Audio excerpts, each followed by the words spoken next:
Okay, roll call. Yes. Yes.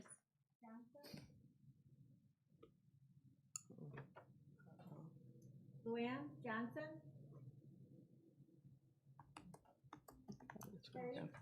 Here.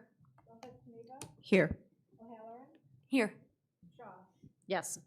All right, regular session reconvened at 7:04. If we could all rise for the Pledge of Allegiance, the flag's behind us this time. I pledge allegiance to the flag of the United States of America and to the republic for which it stands, one nation, under God, indivisible, with liberty and justice for all. Okay, we're going to start with resolutions. Okay, Dr. Johnson.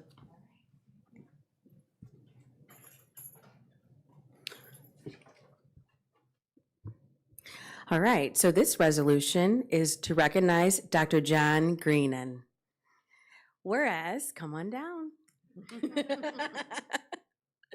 Whereas, Lockport Township High School Assistant Superintendent for Personnel, Dr. John Greenan received the New Member Award for the 25-26 school year at the annual Illinois Association of School Personnel Administrators Conference in Naperville, Illinois. And whereas the award is given to an active member of IASPA who has less than 3 years of experience in the field, Dr. John Greenan demonstrated involvement at the local, state, provincial, national, and/or international level. Although new to the field, he has distinguished himself in human resources administration through contributions that have had an impact on public education. Whereas Dr. Greenan has brought honor and distinction to himself, his family, school, and community by achieving the respected status. Now therefore be it resolved by the Board of Education of Lockport Township High School District 205, Will County, Illinois, that this resolution was adopted on this 26th day of January 2026. Congratulations, Dr. Greenan.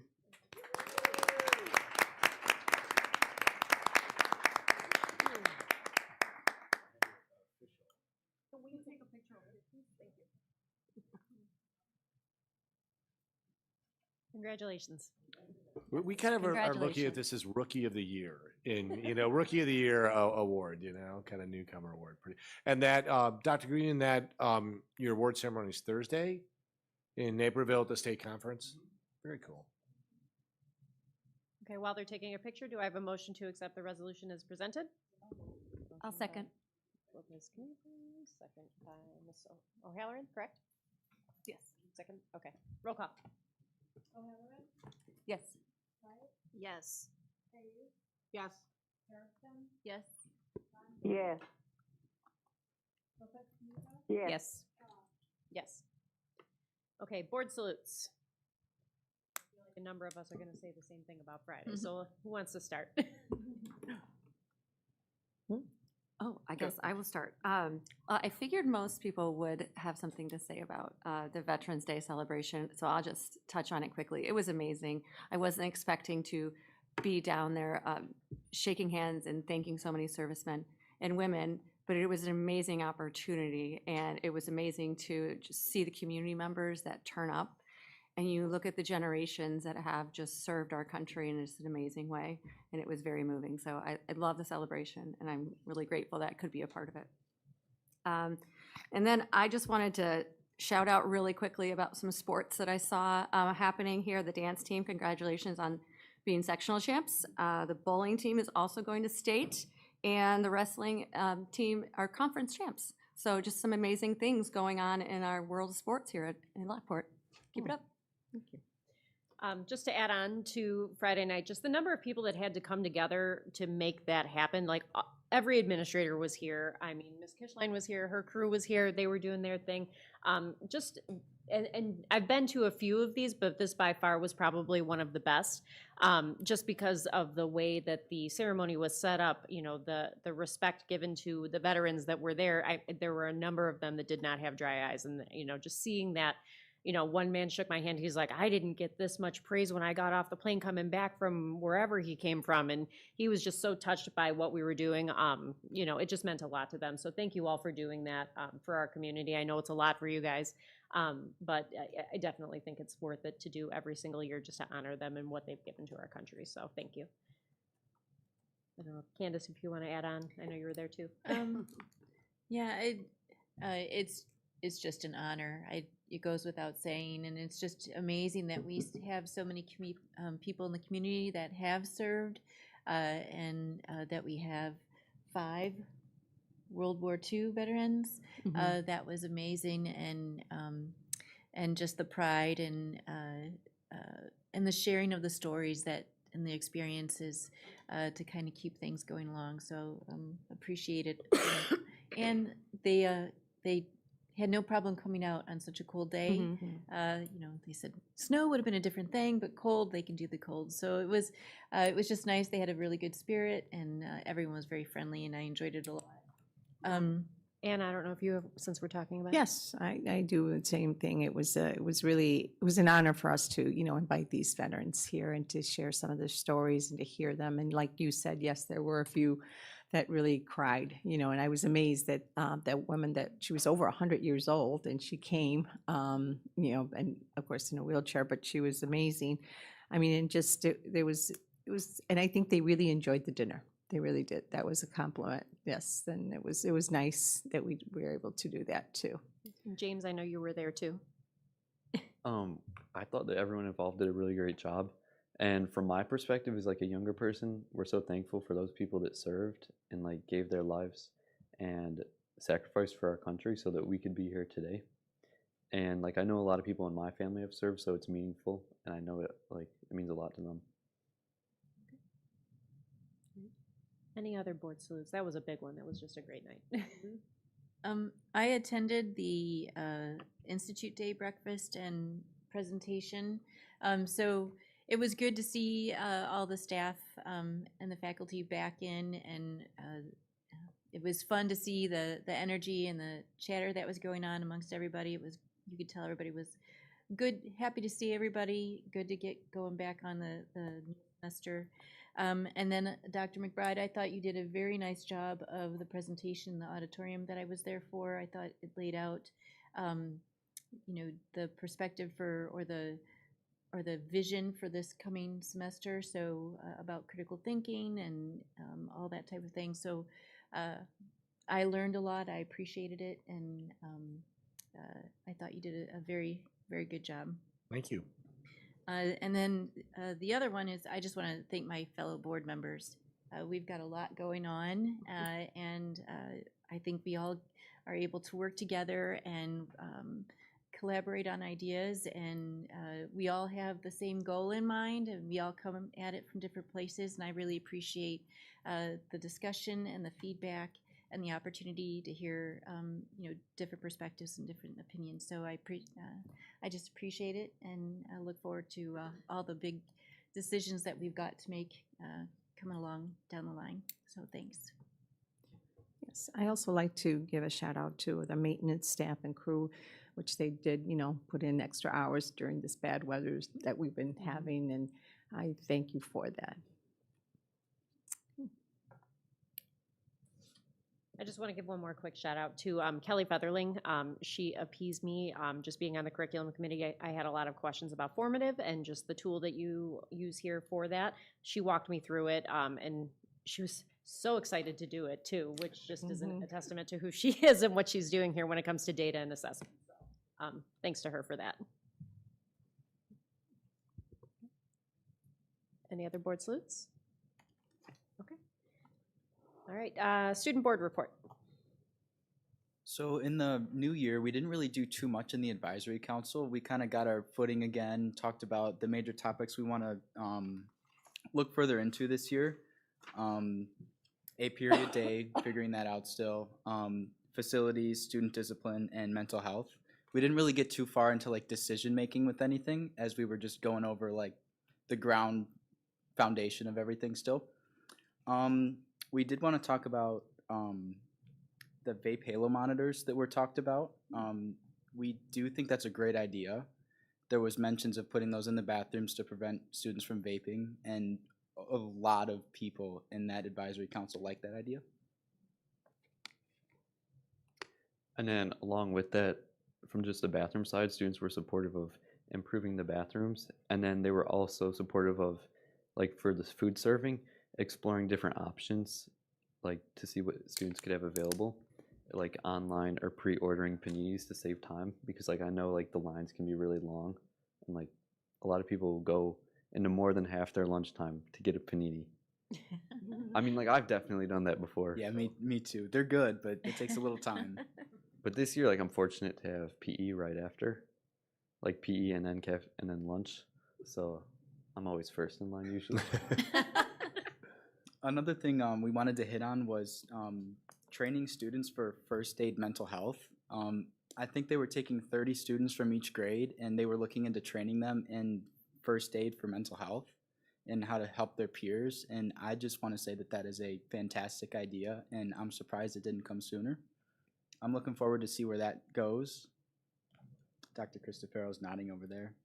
Also, e-learning, just want to touch on that. Teachers did a great job getting their coursework online.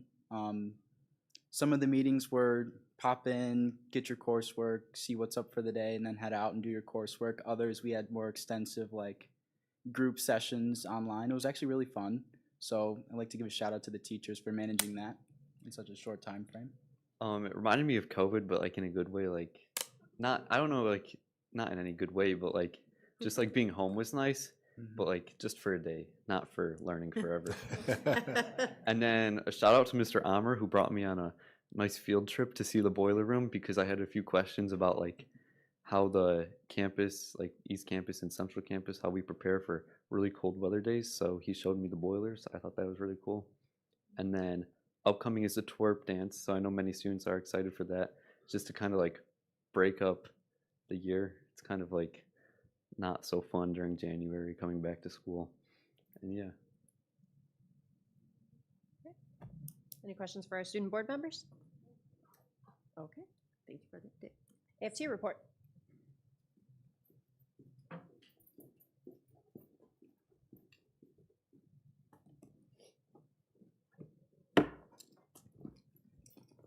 Hello, I don't have a lot tonight. Just wanted to let everyone know that we have started our ESP contract negotiations. We are going to be using the interest-based bargaining model. Unfortunately, we don't have Rosa, who is our federal mediator, available due to funding at the federal level anymore, but we feel confident, both sides, that we've been through it enough and we can pretty much run it ourselves. So we're excited to bring that to our support staff, as they have not really done a traditional interest-based negotiation. So that is underway. And other than that, shout out again to our custodial grounds and maintenance for keeping this place running. This is the hardest time of the year. And I don't think anyone mentioned our dance team this weekend did hit. Oh, yes, sectionals. I didn't hear that one, so I'm sorry. And so just an exciting time to be a Porter all around. So thank you. Yeah, thanks. Thank you. All right. Luann, do we have any updates from IASB? I haven't been able to check it out, so I'm not sure. Were there any, Dr. McBride? Yeah, there's two. If you look in your folders, there's two things I would recommend. One, we have Kathy put in your folder. It's a couple pages in. It's blue. They're face-to-face. Division meetings. For example, last year, Candace Garrettson, Veronica Shaw, and myself, and Dr. Cristofero, we actually went to the DuPage division because we're very interested in a presentation on career pathways. Your division, Three Rivers division, I think the date is on here. April 7th. Is April 7th, and I recommend that. That's going to be in Frankfurt. Their focus is going to be on AI, which that might to you sound like a throwaway, but I can't describe to you enough how AI is really changing the landscape very rapidly. education has moved away from its, the greatest cheating machine ever to all of the incredible things, very impressive things that AI can do and help the space. I've always said I think it's going to help teachers really get their nights and weekends back, in many, many ways. I would draw your attention to the DuPage division meeting on February 3rd. Is actually Tony Sanders, the state superintendent. I know that's zooming right up. I think that's Tuesday. But, if any of you want to register and you want to do that, for your meeting, I know Dr. Shaw has already done it for the division meeting in April. Just contact Kathy and she'll register you. I think, both of these are really great. And then March 24th, there is an advocacy day in Springfield. And this is a day where board members, IASB orchestrates face-to-face conversations with state legislators. And if you're interested in traveling down to Springfield, most people go down and come back. I've done that frequently. Yeah, obviously, if you're a board member and you say, I really want to go to this advocacy day, learn more about legislation, and you want to stay over, we could, try to orchestrate that. But it's an interesting day to go down there and kind of get to know a little bit more about Springfield and how Springfield works with the Illinois Association of School Board. So both of those are in there. I'm your contact or Kathy's your contact, and we'd love to set up whatever you want to get into. Foundation report.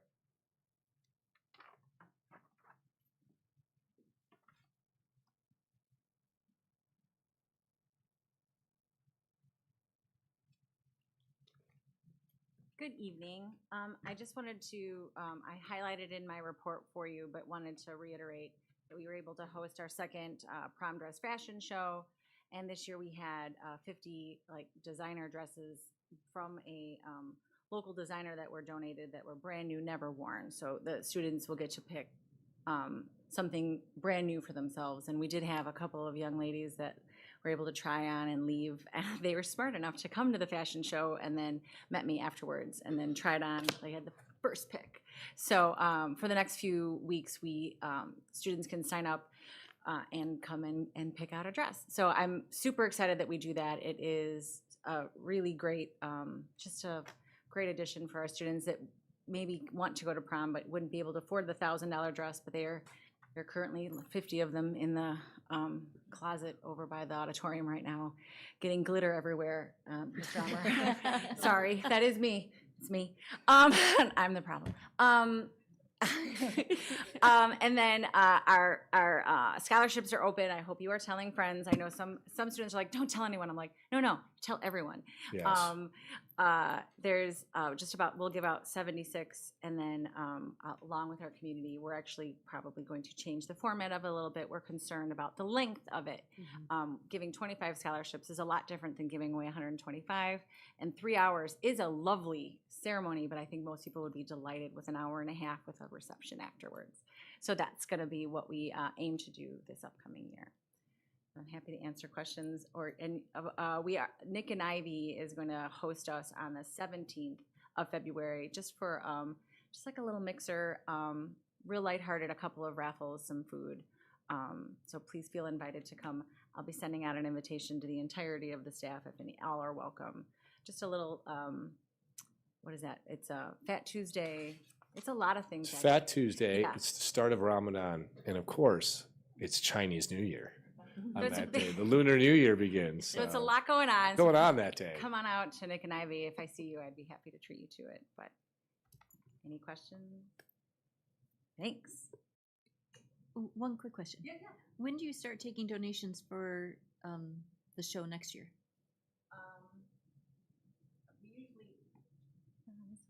We usually start seeking donations from local families in November. Okay. Because there's a committee that runs it, which is lovely. The board members and just local community members take them, organize them.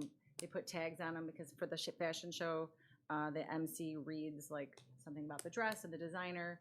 The MC would maybe not be so up on fashion, but he did a good job. Thank you. In case he's watching. Thanks. Okay, legislative report. All right. Well, Dr. Cristofero is on the edge of her seat because today we had our every 2 weeks Illinois High School District Organization, which is our lobbyist group. And they spent a lot of time talking about what's coming your way, which is Press 120, 58 policies that, because of legislative activity last year, were revised and we're working on now. We'll bring you a first reading. Stephanie Croy and myself and Dr. Greenan will see you in February with our policies, followed by Dr. Huntington and Dr. Cristofero in March. A lot going on. Some of the biggest activity that's going on is a really, just very quickly, kind of a lot of look right now at ELL learners. And a lot of it is being generated around some research that's been being done, that we use something called access as testing in the state of Illinois and the incredibly low pass rate. Many data researchers, policy people have concluded that year after year, the low pass rate seems to indicate that this test is not properly normed. Lots going on. We've joined a consortium to look at our own data on our EL learners and localize that data to make the case to the state that our EL learners are moving forward. So a lot of activity going there. ISBE accountability system. These are the designations that we receive with the school report card, massive renovations and revisions and revisiting what those designations moving from 4 to 5. Also, it does not appear the world language requirement for 2 years is going to go anyplace. Many people have tried to introduce a waiver or some different workarounds, but it appears that that's going to stick. State is working a lot on teacher reciprocity. So to open up licensure in Illinois, we are more open to other states to make it easier with the teacher shortage. But the star of tonight's legislative report is the renewed full ban on cell phones. This bill is back. It's making its way out of committee. It's a Senate bill, and it proposes a full bell-to-bell ban on cell phones. The school would be responsible for providing the storage. That could be lockers, right? And developing a policy. But basically, students would have to surrender their cell phone somehow. Whether the expectation is that it's all day in their personal locker. Cell phones can't be used or out for any purpose during school hours. So this is a very strict, we've seen this movie before. We'll see if it moves forward. This is the strictest version of the cell phone ban from the 6 bills last year. So its sponsor is the governor. Very interesting. I think we've had a lot of success. Mrs. Kishline can give me a thumbs up, thumbs in the middle, or thumbs down. The porter pockets. Students tell me that it's quite a relief, just dropping it off and not worrying about their cell phone. We've had lower burner phones than we thought, but we have had burner phones this year. Where I'm dropping this old clunker cell phone off, but my real cell phone is still in my pocket, right? But it's been a good year in terms of everybody taking a break from their cell phones. So stay tuned if this makes its way through. Any questions I can answer? All right. Okay. There is no public comment follow-up because Nope. there's no public comment. As far as public comments for this evening, there are none. There are no communications, and we do have 5 FOIA requests. So those are there for you to take a look at.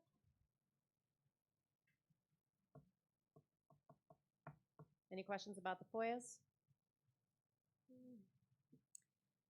I guess only an observation. The first 2 seem to be like professional FOIA Commercial. companies. So that's just- Very typical, very standard. We get commercial requests all the time. All right. Okay, on to approval items. So do I have a motion to approve the open session minutes from the December 15th, 2025 board meeting? I'll make that motion. Motion by Ms. Hayes, I'll second that. second by Ms. Lopez Neva. Roll call. Garrison, Yes.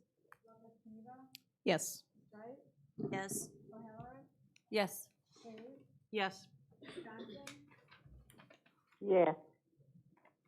Yes. Do I have a motion to approve the closed session minutes from December 15th, 2025? I'll make that motion. Motion by Ms. O'Halloran, second by Ms. Straight. Roll call. Johnson, Yes. O'Halloran, Yes. Lopez Caniva, Yes. Strike, Yes. Hayes, Yes. Garrison, Yes. Shaw. Yes. Okay, there are no board expenses. Treasurer's report. So while Ms. Croy's coming up, do I have a motion to approve the treasurer's report? So moved. I'll second that. Motion by Ms. Garrettson, second by Ms. Lopez Caniva. Questions? Hello. There's only a couple things I want to point out this month. One of the things you'll see a bond payments item in there that is only in there twice a year.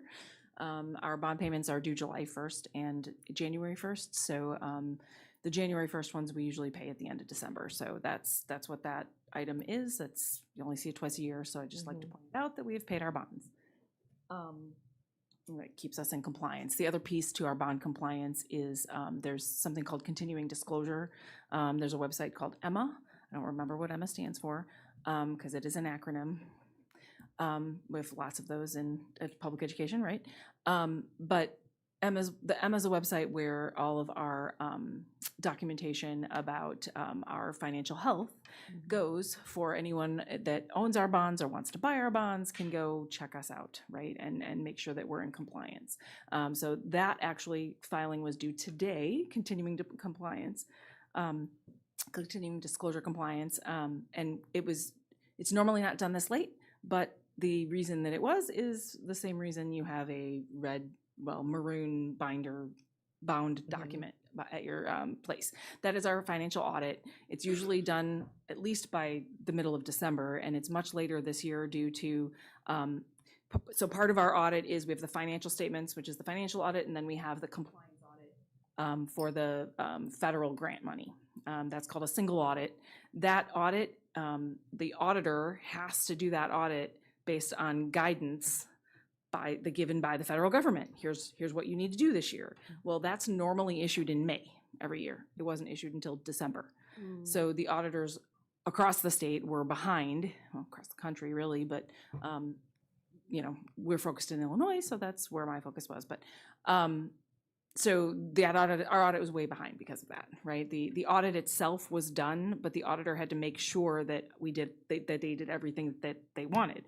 So basically, the auditor planned and performed the audit based on last year's guidance, and they had to wait for this year's guidance to make sure that there was nothing else that they needed to do, right? And that there was no other reporting change. So that held it all up. So finally, you have our reports, and everything's been filed. If anyone has any questions about that, there's a short memo. The other piece that's attached in there is our estimated financial profile score, which it's like the 19th year in a row, we'll be at 4.0, which is the highest that we could have through the State Board of Education. So that's one piece you have. I think that's really the main things that I wanted to point out this month. And you'll also see at the bottom of the treasurer's report, like the upcoming things. One of the things in the consent agenda you'll see is the resolution, very standard, to start preparing next year's budget. So January starts next year's budget cycle, but at the same time, this is the time of year that we'll be doing both, right? We'll be kind of looking at, do we need to amend the budget for this year and work on next year's budget at the same time? That's what we'll be doing. And we will need to amend this year's budget for a number of things, primarily facilities related things, summer work this year, things like that, because we were estimating at the beginning and everything will come into, here's what we're really probably going to spend this summer as the board decides what we're working on, as the final bids and things come in for the remaining of the life safety bonds, things like that. So I think that's where we are. Are there any, otherwise the reports are standard in there. We're at 50% of the year. So you'll see most of the expenditures are at about the 50%, with the exception of things like the bonds, right? If you look at Fund 30's expenditures, they're 100% spent. Well, that's because we paid in July and December and we shouldn't have any more expenses. I think those are the things I wanted to highlight. Are there any other questions about the treasurer's report?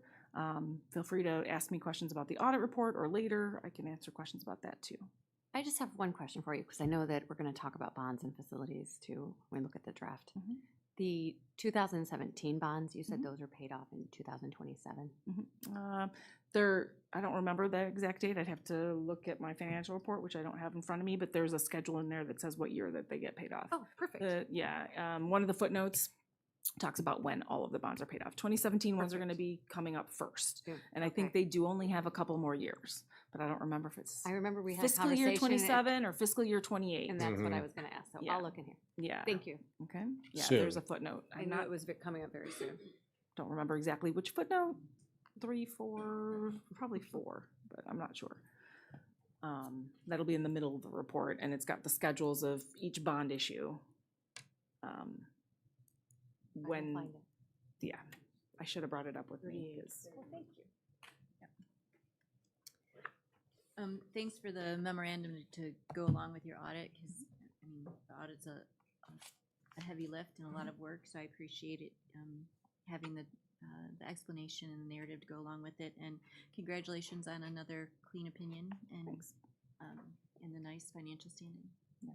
The financial statements are, most auditors prepare those for us, right? And then I go back and forth with the auditor and making sure that everything is matches our financial software and things I've presented to the board, right? So if you look at the June 30th reports, treasurer's reports from July that were presented to the board in July, to make sure that everything kind of ticks and ties, because in theory we shouldn't have any audit journal entries. And one of the things you'll see in there is the auditor is required to give you a communication that talks about if they found any adjustments, if they had any issues with management, things like that. It's fairly standard information, but you'll see there's one journal entry attached, and they use a code in it that says PBC. That means prepared by client. So actually the journal entry that's there, I gave them. So one of the things that I'd like to do in the future to maybe make the process go easier for the auditor and myself is actually prepare a draft of those financials myself. And then have them audit them, as opposed to waiting for them to prepare them and then we're going back and forth. I think it might make things a little bit easier. With my background as an auditor, I can do most of that myself without too much of an issue. Some of the footnotes regarding the pensions and things, I haven't kept up on that piece of the audit guidelines, so they can do those pieces. But all of the actual financial schedules, I went through and could tell you what all the pieces are if you had any questions. So, thank you. Any further questions?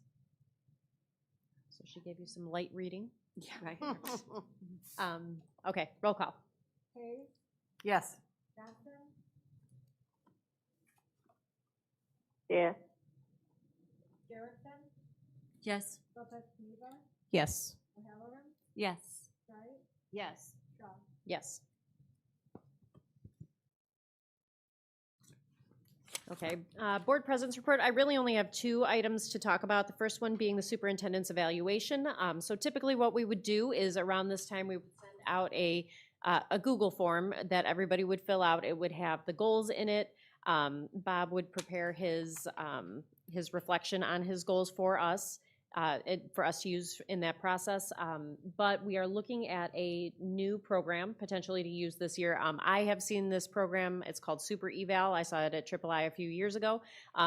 It looks just like a really great way to keep everybody organized. I don't know what your experience was with the demo. Yeah, I think Kathy and we had a good experience with the demo. There'd be a slight delay because we'd have an implementation, we'd have to buy the license. There'd probably be just a little bit of a learning curve for board members where, right now we use a Google form. You would log in, much like you log into board docs. It's the same exact process that Dr. Shaw explained. It starts with me completing my self-evaluation. I do my goals. That product then is available to you to read. And then a form comes up to you that you complete. The real help for it is it's always been a very, very difficult job when each individual board member, and Ann can certainly speak to this, completes a Google form. For Kathy, we use Kate Fahey. and then also the board president aggregates that into one document. And you could imagine how difficult that is when you have 7 different people writing, and then you're trying to put that all together. And I think the benefit of Super Eval is it does that. It aggregates that into one kind of complete finished document. And you can also boutique it, as you wish, right? So I think there's an efficiency built in to it that would at least be worth exploring. It really depends on your wherewithal to learn the system. I think that's what it's going to come down to. Would everybody be comfortable looking at this for future use? I'd be interested in learning more about it. Okay. Do all of them have costs associated with them that's licensing to use it forever? If you use it's kind of like a value-wise, you would have to pay for that as well. Mhm. Historically, if we were using the Google form, like Dr. McBride said, we would have to go in, Ann or I would go in, look at what everybody wrote, try and pull out the redundancies and try and make it one cohesive document, so that it's something that Bob can take and work with, moving forward when we provide suggestions and things like that. And this just seems like a very streamlined way to get that done. I have a friend who's a board president, or was a board president in another district, who presented on it, and she just said that it made her life so much easier. It made the board members' lives so much easier. And then she didn't feel like she was constantly saying like, hey, Wendy, fill out your evaluation, because it does that, it's automated in that way. You're on a little bit of a timeline. I know when I say April 1st, you'll say, wow, that's a long time away, but as former board president Geneva knows, it really, I'll be done with, the survey to staff that I do. I'll be done with my own self-evaluation pretty quickly. So if board members want to do a demo, we would just have to have Kathy schedule that for you. We would probably have Aaron Wilcox, the same person who would just demo it and show it to you. Or you could say, hey, well, let's get the license and we'll give it a go this time. And if it's rubbish and we don't like it, then you'll go back, revert to the system next year, and you'll have a basis of comparison. We can go either way, Is it licensure just for a year at a time? It's 1 year at a time. And to answer a question Dr. Shaw asked, the 3,800 is only for my evaluation. So it's an add-on if we wanted to add all the administrators, but we do have them in our Standard for Success system. We have a system that is for licensed staff that's aligned to the Charlotte Danielson framework that's all loaded up. The difference with the superintendent is that you're required to do my evaluation based on my performance goals. So that's a requirement of state school code. Does Standards for Success have a component for superintendents? I would say, Wendy, based on what I've seen and being a user of Standard for Success myself, I think Super Eval for you would be far easier to use. I'm sure Dr. Greening could talk to Standard for Success and say, hey, let's set it up this way. I just think Super Eval will be easier for you to use, because Standard for Success is really not set up. Here's the difference: to have so many multiple evaluators, to have so many people contributing, and it doesn't, for example, Dr. Cristofero and I share evaluation responsibilities of our principals. When we're done inputting our data, Standard for Success doesn't aggregate it. It doesn't create from what we've inputted one report. Dr. Cristofero and I have to sit down and do that together and look at what her observations and comments are, my observations and comments, and kind of for Dr. Johnson and Dr. Green give a final rating. I think that's the beauty, is it'll aggregate all of that and create one solid synthesized report using a little bit of technology. For example, Veronica's point about eliminating redundancies, it will automatically do that. You'll each, do a rating on my goals. Rather than getting a calculator out and figuring out what the average is of 7 people on 5 different goals, it'll do it, right? Thank you. Okay, so we'll take a look. If anybody would like a demo, should they reach out to Kathy? Yeah, if you could, relatively, because this will really creep up, if you could text or email Kathy and say, I'd like to do a demo, and maybe also send a really good time for you to do it. Aaron Wilcox, I'm sure will do it one-on-one with a board member, or if there's a couple people available at the same time, I'm sure she's happy to do it.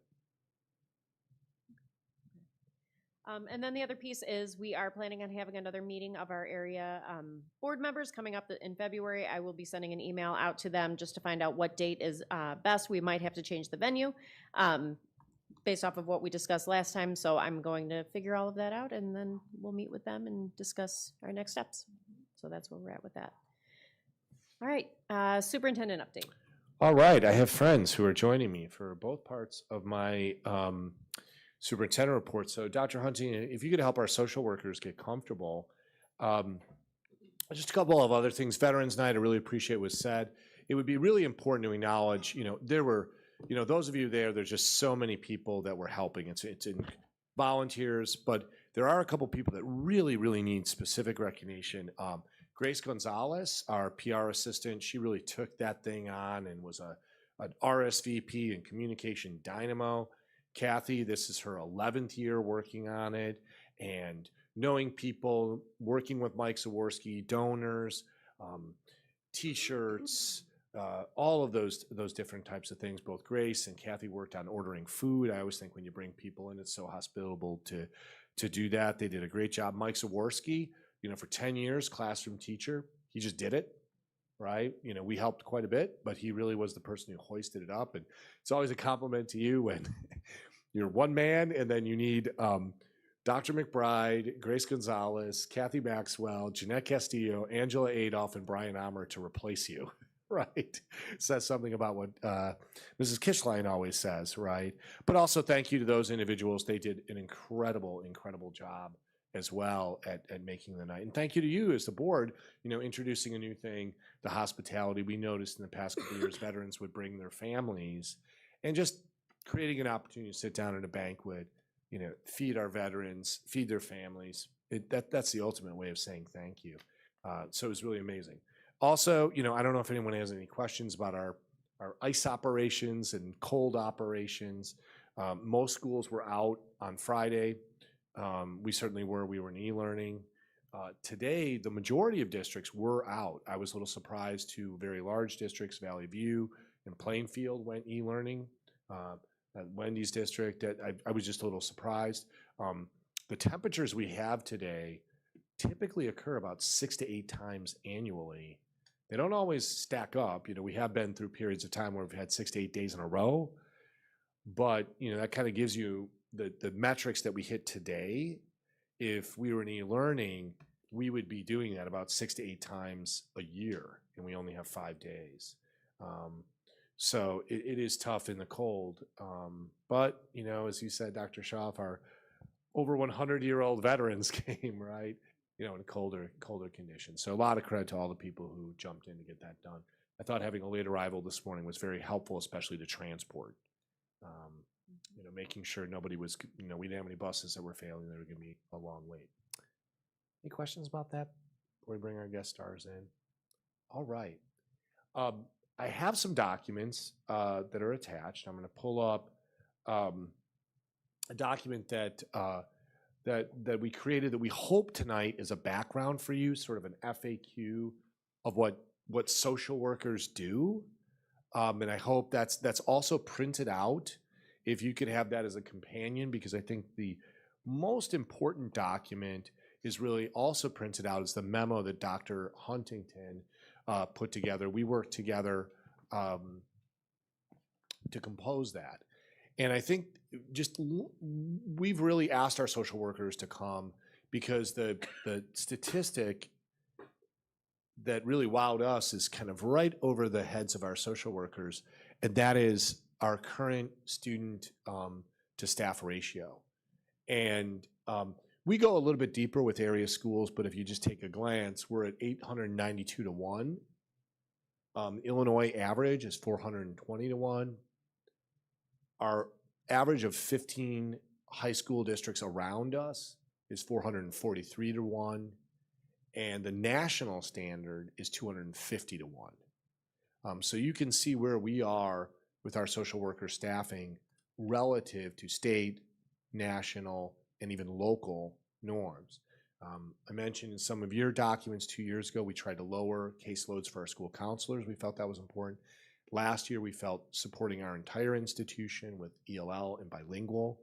And so what we're presenting to you tonight, really for a first reading, is increasing, doubling actually our social worker staff to get in alignment with those ratios. I'm going to stop talking, let them present, introduce themselves, talk a little bit about, and ask you and give you a chance to ask them questions about the work they do every day and the opportunities that we see by increasing their staffing. So I'm going to turn it over to you, Dr. Huntington. Thank you very much. Well, I'm gonna, really, the stars of the show are here. I appreciate you all coming in. So if you can quickly introduce yourself, tell us what campus you're at.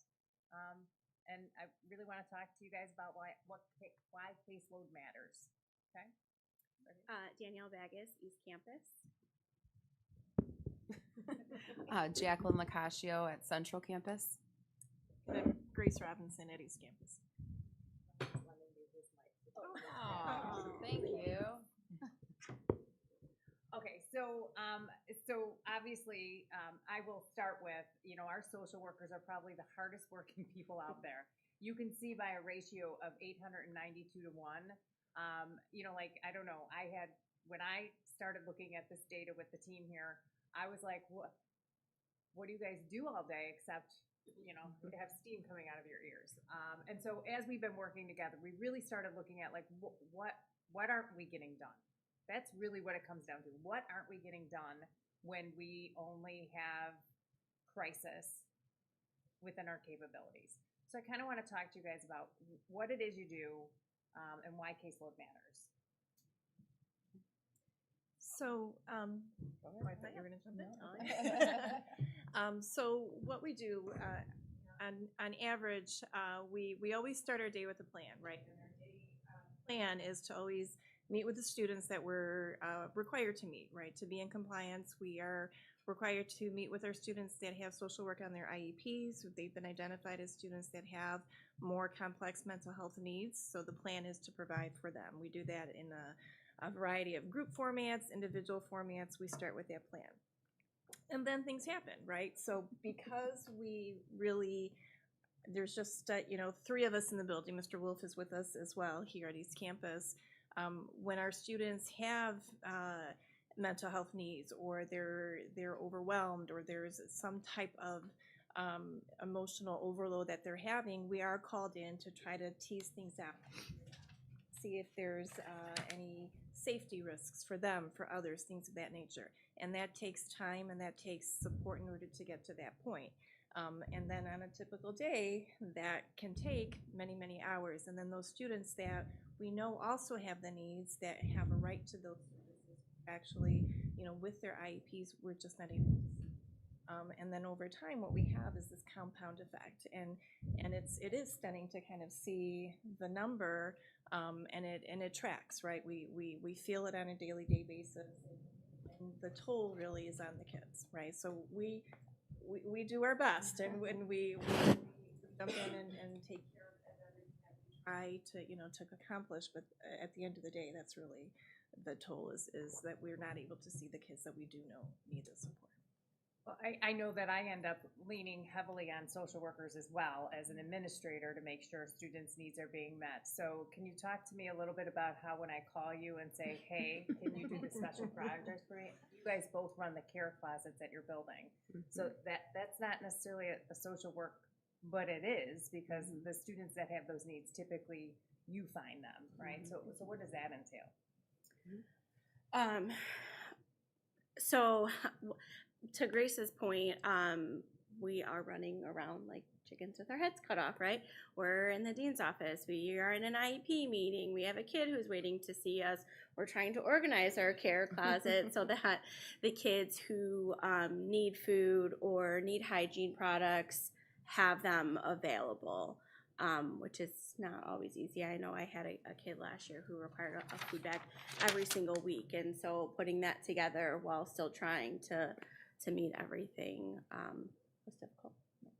So those extra assignments. Yeah, Ms. Ignacio? Yeah, so we actually this year had to contract out at Central to help me reach all of my like evaluations for special education. Because I had that lawfully to do as well. And then the kids with the IEP minutes that Grace was just talking about, we didn't want them to fall through the cracks. And so we actually had to contract out with another social worker to come in twice a week to be able to help me help them. And then you add all the other kind of day-to-day crisis that don't include all the special education students as well. So your assessment of 892 to 1, unmanageable. Yes. Correct. Correct. Okay. So the thought of increasing social work services, how would that look to your ability to service students if you had a partner, let's say 2 social workers per grade level? What would that do for your ability to serve students? Well, I think at the base core of it, it would allow us to actually be able to see the students that we need to be seeing, right? And then it would allow the wealth to be spread, right? So that when we having periods of time throughout the day where they need the support, then we can help each other out to be able to take care of them, but also support the kids that we need. We do a lot group-wise, so it's amazing when we have 2 social workers actually plan to do a group, and that way when there is a situation in play, then we can still have the group provide the support that we need for the students and have others kind of take care of the needs that are in play. So I think at the starting point, we could meet the requirements and the needs that the kids have, but then also, and it's be like a dream for us, right, to be able to do some proactive planning, right, some preventative work, really start to create some structures in place so that we can start reducing some of the intensity of the mental health needs that our kids have. And on a national level, we know, right, like since 2021, right, multiple entities throughout our nation have indicated and have stated that there's a mental health crisis for our adolescents, and every year it's being renewed, right? It's not going away. So, and it tracks, right? It tracks with their day-to-day experiences, it tracks with their regional experiences. So, you know, we know prevention makes a difference. So it would actually, I feel, allow us some brain space and time to be able to look in that area so that we can do some of that work. Because right now we can't. Yeah. We'd love to, but we can't. So I feel like I've been doing a good job of trying to get the questions that you might have, but are there questions that you have? They're here and willing to answer anything, as long as it's not student-specific. There are questions out there. I do have a few. Yeah. So when we're looking at like teaming structures, putting 2 per grade level, what advantages do you see when it comes to having a teaming structure with guidance and the dean's office? Like what advantages are there when it comes to you working with students? Or have we thought that far ahead? So we're in the process of studying different models for providing structured student support services. So I don't want to put the cart before the horse. I mean, obviously, we're looking at the individual needs of students and how we can best service all students. But we do anticipate being able to kind of restructure our student services programs. I just met with the principals last week to kind of talk through what that might look like.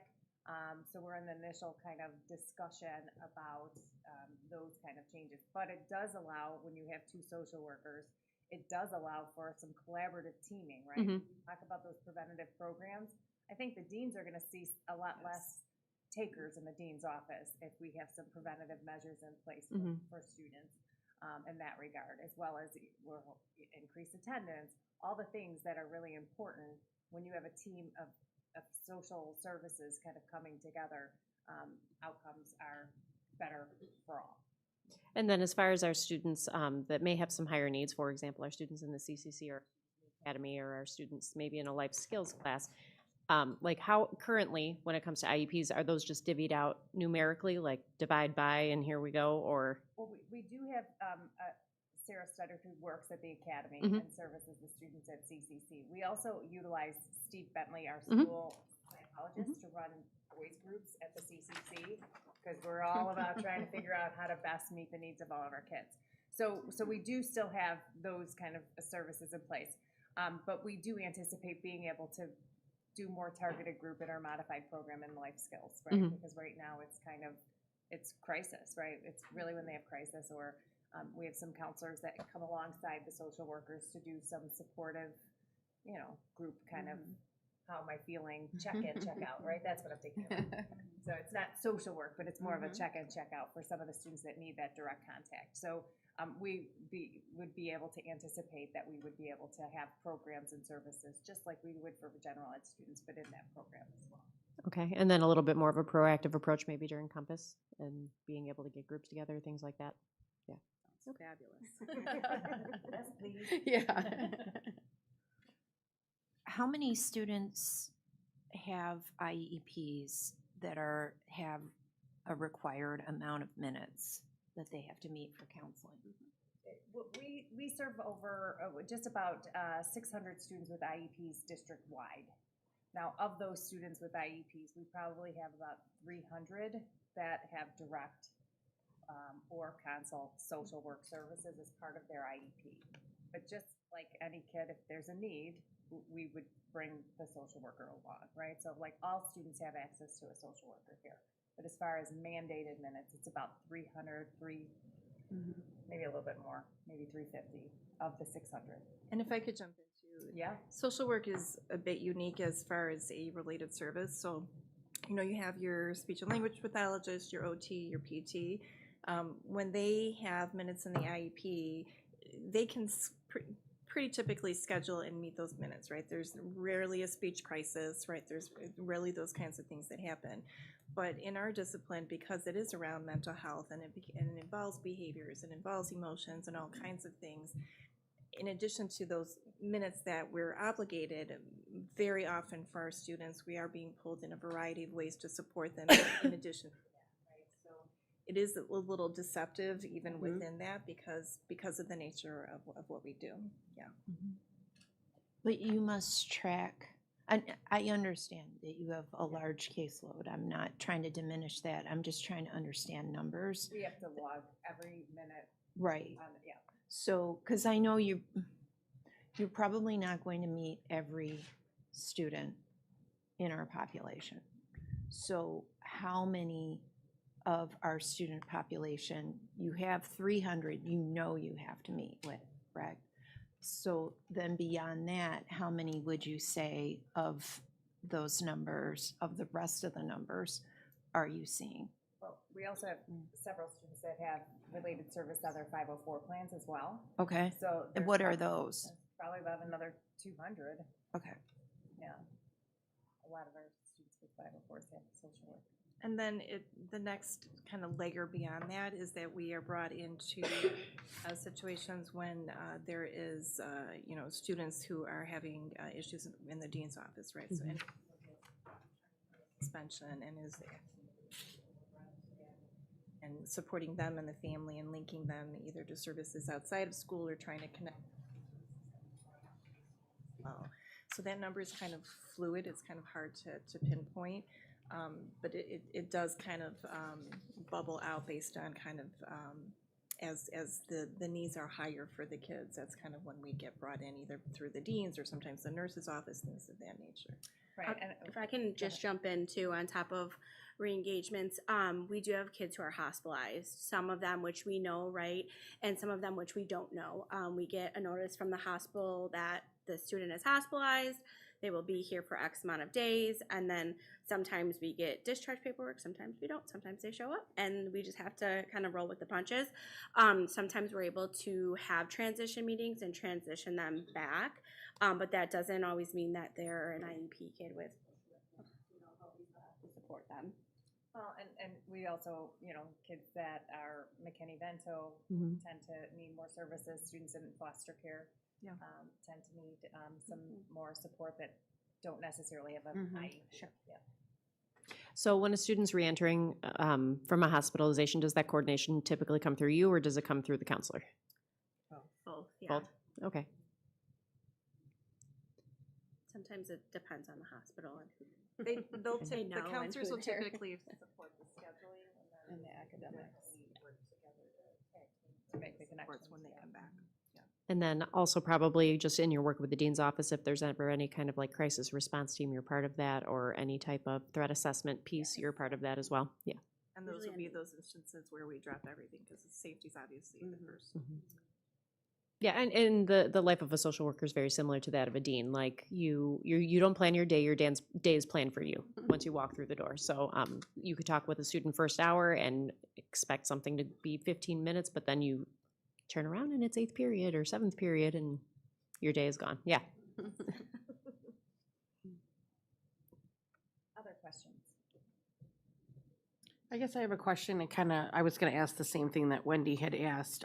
Just curious how many students are, I mean, I don't wanna say that you're turning away, but is there ever situations where you're just can't see that student today? Like, and if you cannot, where are they sent to? Are they sent to the counselor? Are they sent to a dean?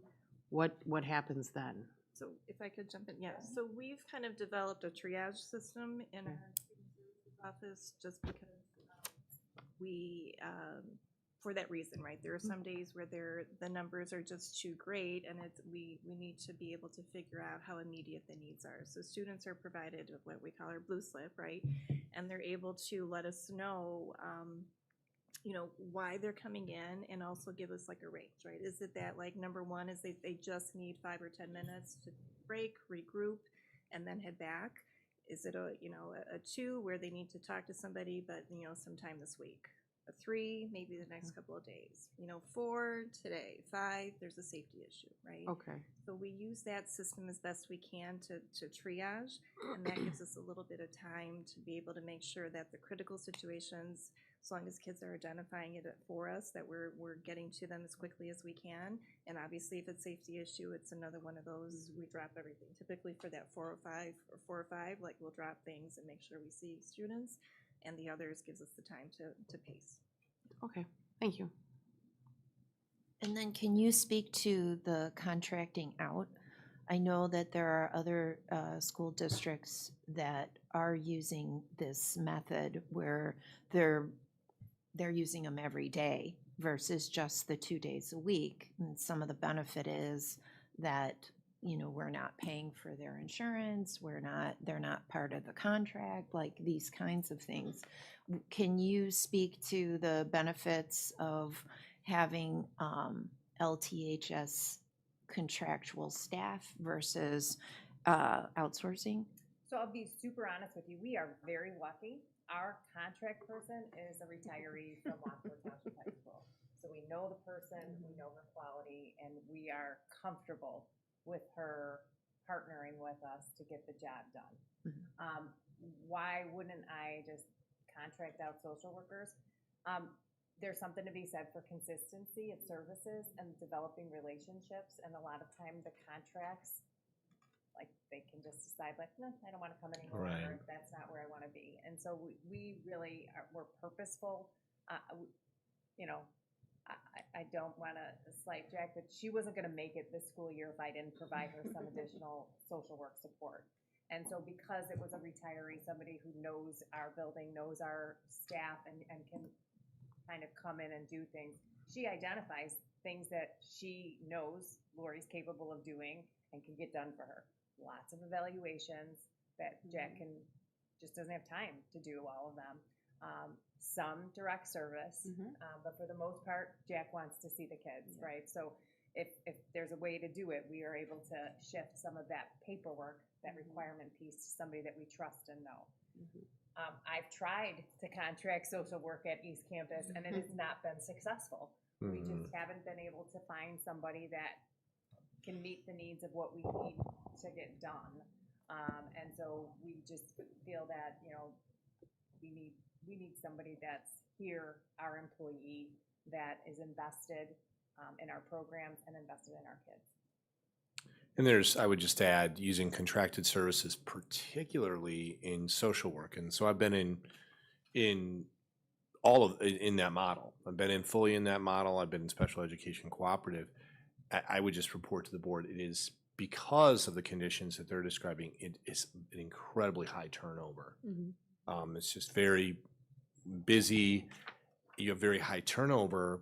without the type of salary and benefits that would motivate you to stay committed, to feel compensated. Yes, their job is very, very busy, but a job with contracted services, sometimes special education cooperatives, are in the business of saving money and reducing costs. So you get a very temporary staff where the setup and takedown, both relationally with students and understanding the system and Infinite Camp, it begins to be very, very difficult. And I've been in those systems. And I was just jotting a few things down. How many times do I even just casually as an administrator, get the social worker, threat assessment, social worker, homeless, social workers, substance abuse, DCFS, suicide ideation, homebound tutoring, food scarcity this year. Our social workers were highly involved. Senate Bill 100, and that's on discipline, bullying, and I'm probably just starting my list. And I think oftentimes we just assume we're required statutorily to involve a social worker in each one of those. Their jobs have really grown. And, on that list, I'd even mention IEP, right? So just adding that in the system, how many things, one of the funny things, not funny, I don't mean it that way, not comical. Every time we have our annual safety meeting, and I know some of you, like Candace, you came last year, every single time we have our annual safety meeting, I will have somebody, usually in law enforcement or fire, say, oh, like, why are the school social workers here, right? And it's because they're an integral part of our safety operations, right? That's not even getting into all of the research that we now have since Columbine of the predictives about behavior that could possibly be a destructive behavior in a school setting. And over again, you read these cases where there were the warning signs, but just not enough public educators to read them accurately. So it's just something to consider. For the board, there's an FAQ. I think the FAQ is really well written by this group just to help you understand their jobs.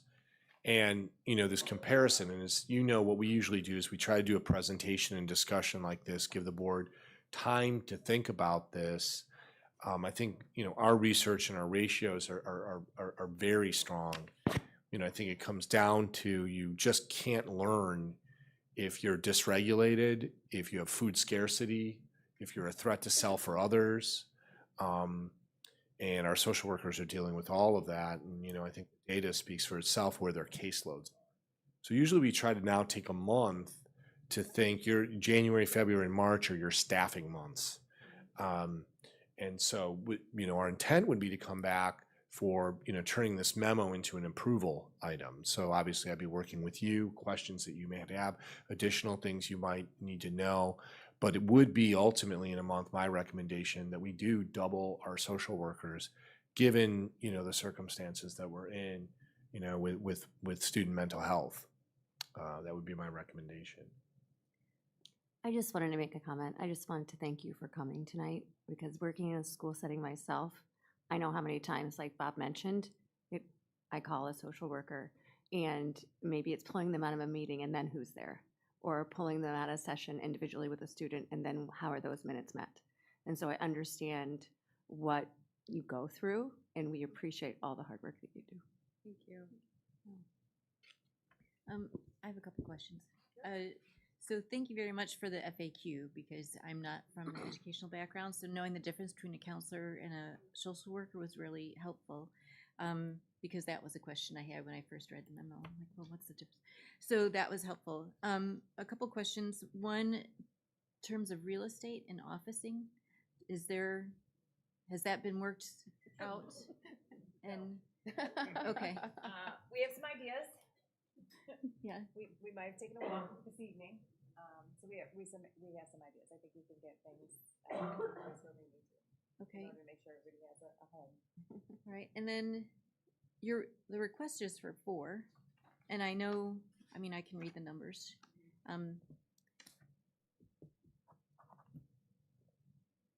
Why 4 and why not more? That's funny because when We'll take more.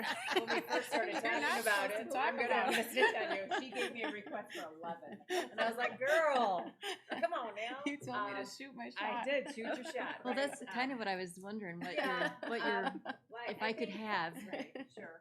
I think though that we also have to take into consideration like onboarding new staff, you know, getting partnerships together. I think that would be very difficult, and the cost, you know, and how we're gonna go about doing this, right? So, you know, in my proposal, I was kind of like, well, maybe if I can only get 2 more. But we really like, I feel like 4 additional, like having 2 per grade level is kind of like the sweet spot for this change. Does it mean that 2 years from now, the person that's in my chair is going to come back and ask for 2 more? Possibly. You know, but I think that this is a good starting point to provide the support and to bring those caseloads down to a manageable, reasonable number in comparison with our other districts, right? So if we went to a 250 to 1, there's nobody. Nobody's at that national standard, right? Because it's difficult. But if we get down and we look at kind of where other districts that we are similar to are at, really, if we can get in that 450 range, we feel that gives them the best opportunity to make the differences that we're looking to be made. Okay, thanks. I just wanted to say, when I go to guidance and like I've done the blue slip before, I'm constantly seeing you guys. You're at Central, right? Yep, at Central, yes. So I'm always seeing you two like going in and out of the office, walking around, like going somewhere everywhere. So I just know that you guys are busy and like would need the extra help. Thank you, James. All right. I have a question, Dr. Huntington. As far as the school social workers and exactly teachers, do you think there's a shortage out there? Do you think that you'll be able to find some? You know, the nice thing is we do have a retiree this year, and so we've already posted an anticipated position, and you know, things are looking good. We're getting a pretty nice candidate pool starting with just an anticipated posting. I'm more concerned about not being able to fill the one position, because I don't think I'm going to get a social worker that's going to come into an 892 to 1 situation, right? So thinking in terms of like that recruiting, I think we make ourselves really marketable with a manageable caseload for either existing, already experienced social workers, as well as coming out of school new social workers. And that's where a conversation offline, you know, we have another really big presentation after this one, you know, really helps to understand the board's will. When there have been things, the maneuvers we've used in hiring, you know, sometimes if I come to a sense that the board feels really good about this, we actually do anticipated hiring. We start to compete, we get out there, we start to advertise, you know, it's a very competitive, you know, arena, especially for social workers. And so that's where we do some work over the next month to really understand where you're at. But it is things very quickly in February. We start competing with all of our peer schools for talented people, right? That's the bottom line. I have a quick question in regards to that. So when you put the anticipation notice out, do you post the ratio that you're anticipating for that job? No. Okay. But the education world is a small world. Right. And so people find out. Okay. People ask. Right. People ask. Right. People ask. Well, I am probably I am the newest because I came in when Lori retired. And I had 2 years at Evergreen Park High School before coming here. And in my interview, Dr. Huntington was like, okay, well, you know, Evergreen Park, you know, how many kids do they have? I said, they have about 800, 900 kids. She's like, well, that's your caseload here. And I was like, okay, all right. And I feel every bit of it. But yeah. So, you know, it was, you know, she just wanted to work for me so bad. Yes. She was willing to do it. Right? So, I'm a great boss. You hired me at 36 weeks. Well, pregnant. you know, you were the best candidate for the job, for sure. But yeah, I mean, it is it would be jarring, right? Sure. She had some experience, so she kind of understood the job. I couldn't imagine pulling somebody from, you know, out of an internship into like a 900 to 1 caseload. It wouldn't be doable. Yeah, it would be setting them up for failure. I have a current intern now from Little if I thought about her for this job, it would be shocking. Pretty intense. Overwhelming. Yeah, Sure. for someone brand new, no Right. experience, with that many kids. It would be Right, and we want to retain our social workers for that continued rapport with the students and staff. So I was just thinking about that as something be really important. We really do. We really want to keep our kids. So you just said you have an intern now, like a student, obviously, doing an internship. How many interns do we have typically in a year, or have we had in the past few years? So we typically we've had a couple over the last couple of years. There's more work involved for the social workers to take on an intern. I'll be very honest with you. So to ask them to, in addition to your 900 students, to now supervise a student, like Danielle's a good soul. Like that was an ask of mine. Like I know it's a lot, but can you do this? Because we feel it's necessary to bring an intern so we can get a candidate pool, those kind of things as well. And Danielle agreed to do so. So we do them sparingly. I would say over the last 5 years or 6 years that I've been here, we've probably had 3 social work I've been here since a lot longer, 15 years, maybe 3 or 4 social work interns. I know, been at least 3 or 4, yeah.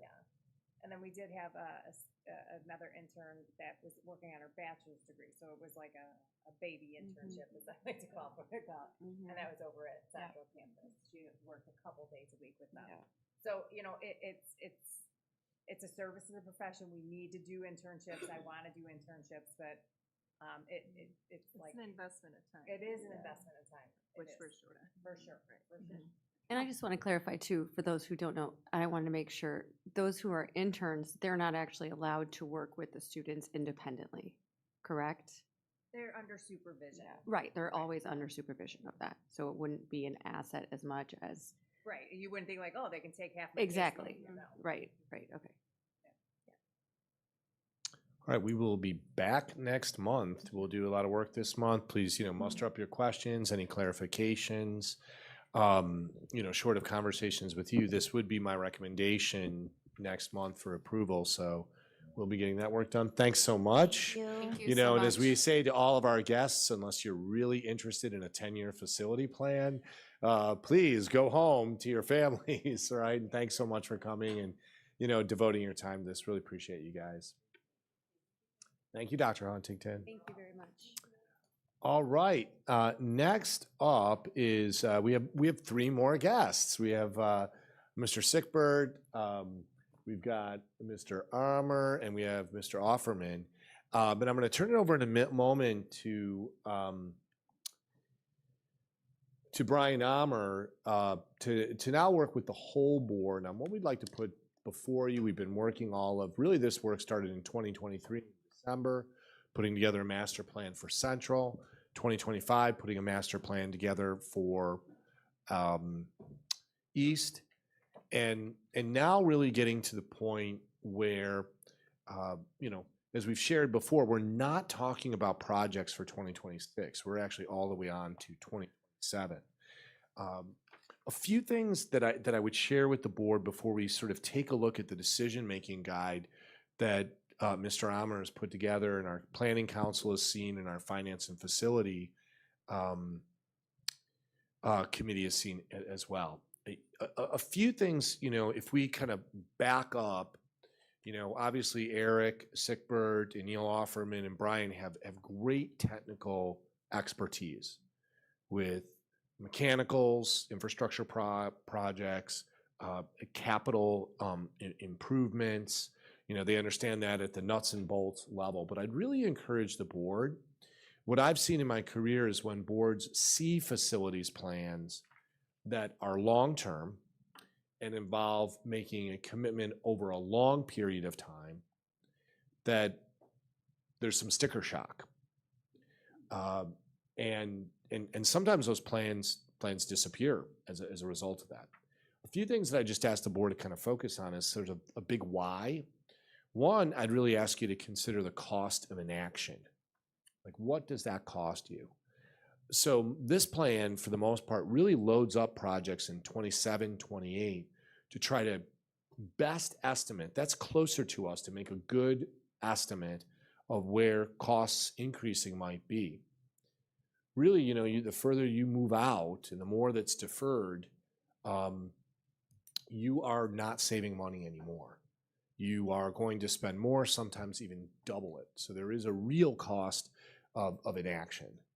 Another thing that I would say is that this is really designed not so much for board members to kind of pull projects here and there. I'd really ask all of us, including myself, this is not my area of expertise.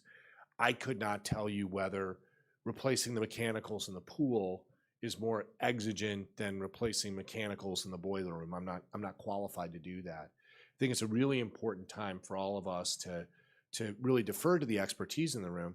But the sheet, the decision-making guide, is really to help you visualize time, projects, funding sources, how those come together. So I really think about that. And then also, I would ask you how this document connects facilities to educational outcomes. If we don't take care of our major mechanical at both Central and East, how does that impact the total experience that we have in the building?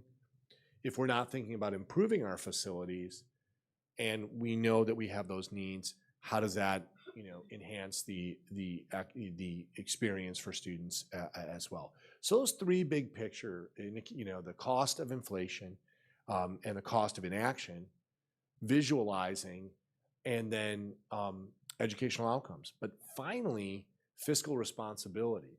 The strategy that we're presenting to you is not a referendum strategy. I think we have enough data to show that we have a relatively referendum-adverse community. 26 referendums in 50 years, only 2 passed, and they only passed when there was a clear emergency present. So we do have a number of tools that allow us to be very fiscally responsible. A lot of us have used these tools in our own lives, mortgages, home equity loans, to spread debt out over time and manageable debt so that we can do improvements that need to be done over time in a responsible way with a minimum impact on taxpayers. But it doesn't mean that there's no impact on taxpayers. There is a cost associated, there's an investment associated, but it's about really flattening that as well.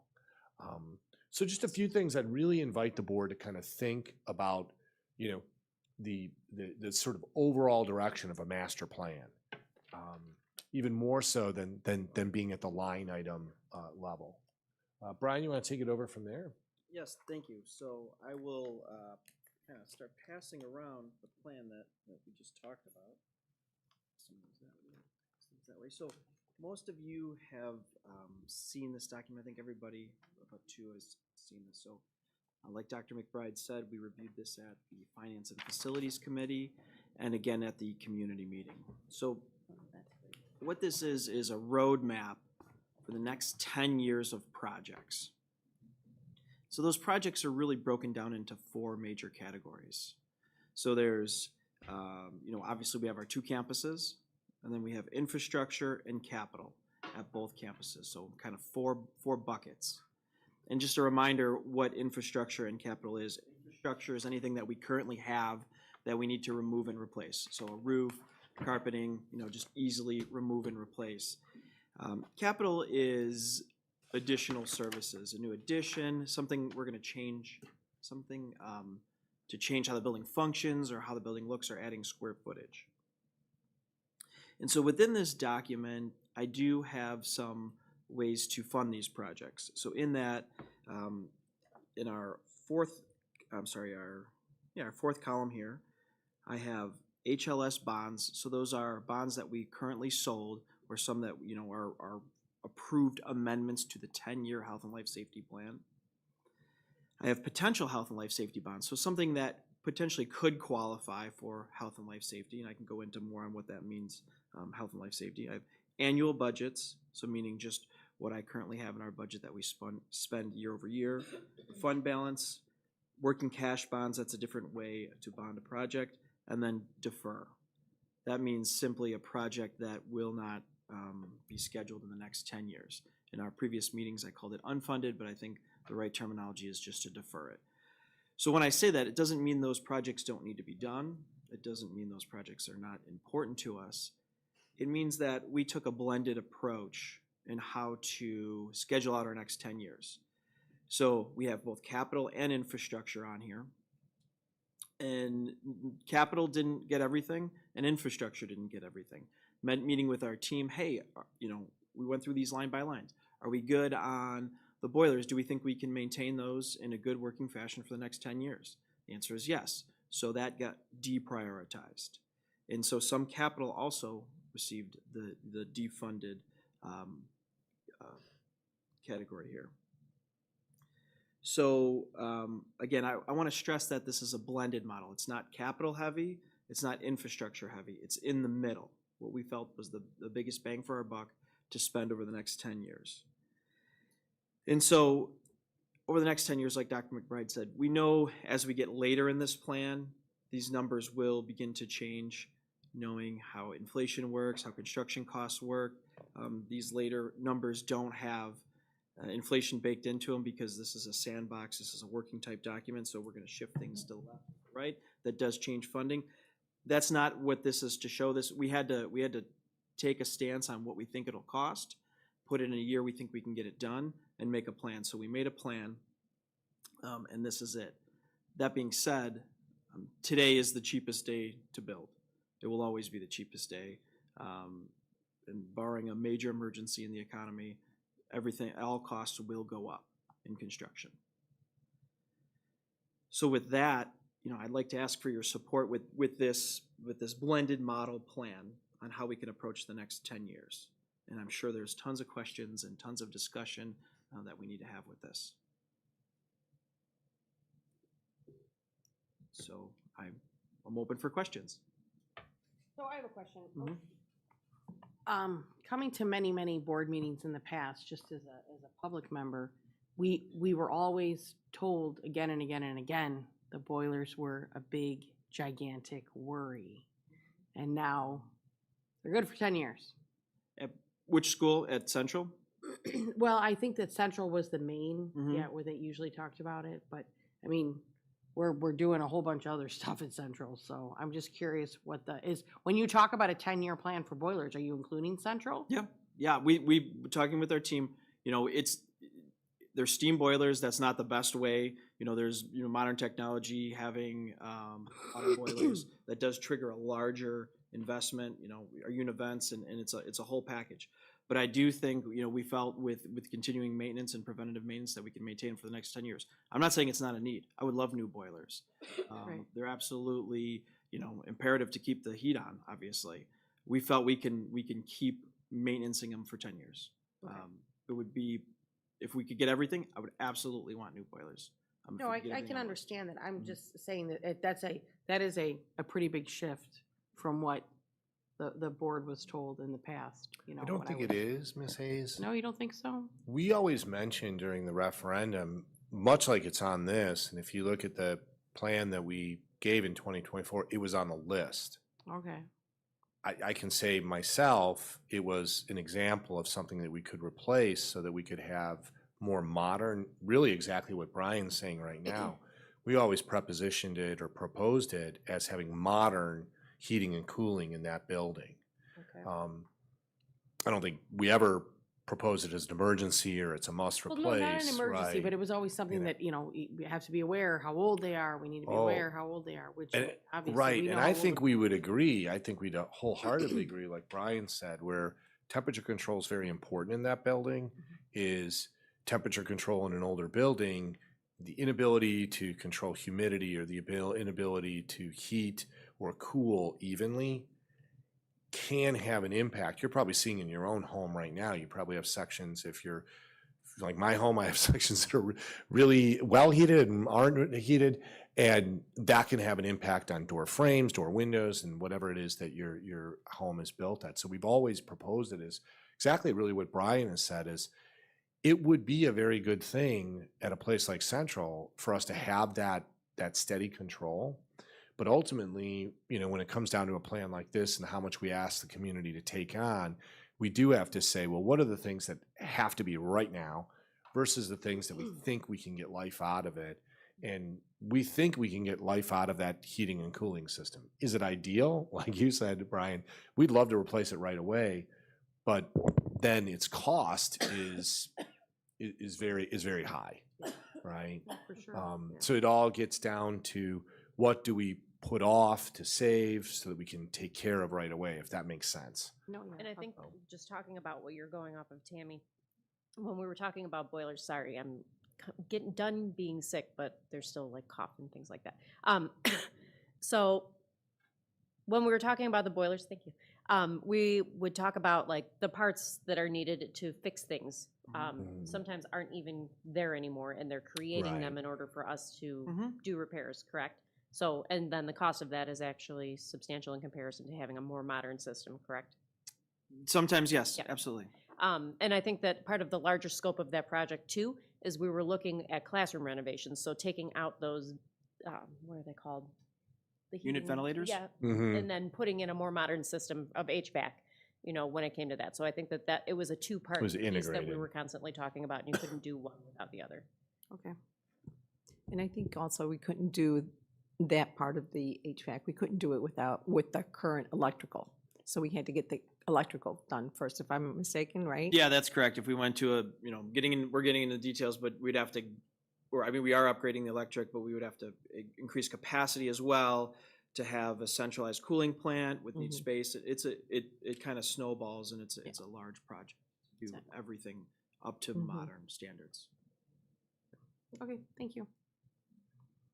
So I just want to be clear to make sure that I'm understanding this sheet. So the dollar amounts allocated to the projects and the years that you've got them allocated, this would be your suggestion for what the plan is a good start for the plan. It's a great start where, hey, we think we can take on this much work in that year. Even if the board said, hey, Brian, this is a great list, do everything on here and do it next year, or even the next year after that. I would not recommend that because we don't want to open up that much work. We don't want to take on that much risk. So this stretches it out because it's just not healthy to just do everything at once. And so this is, there'll be misses in this plan. Maybe it's not this year, or maybe things come up that we weren't anticipating where we need to move something forward. That's going to happen. But this is the starting point that I want. Okay.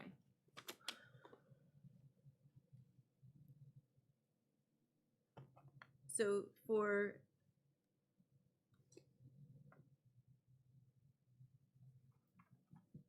sorry, I just had a question about oh,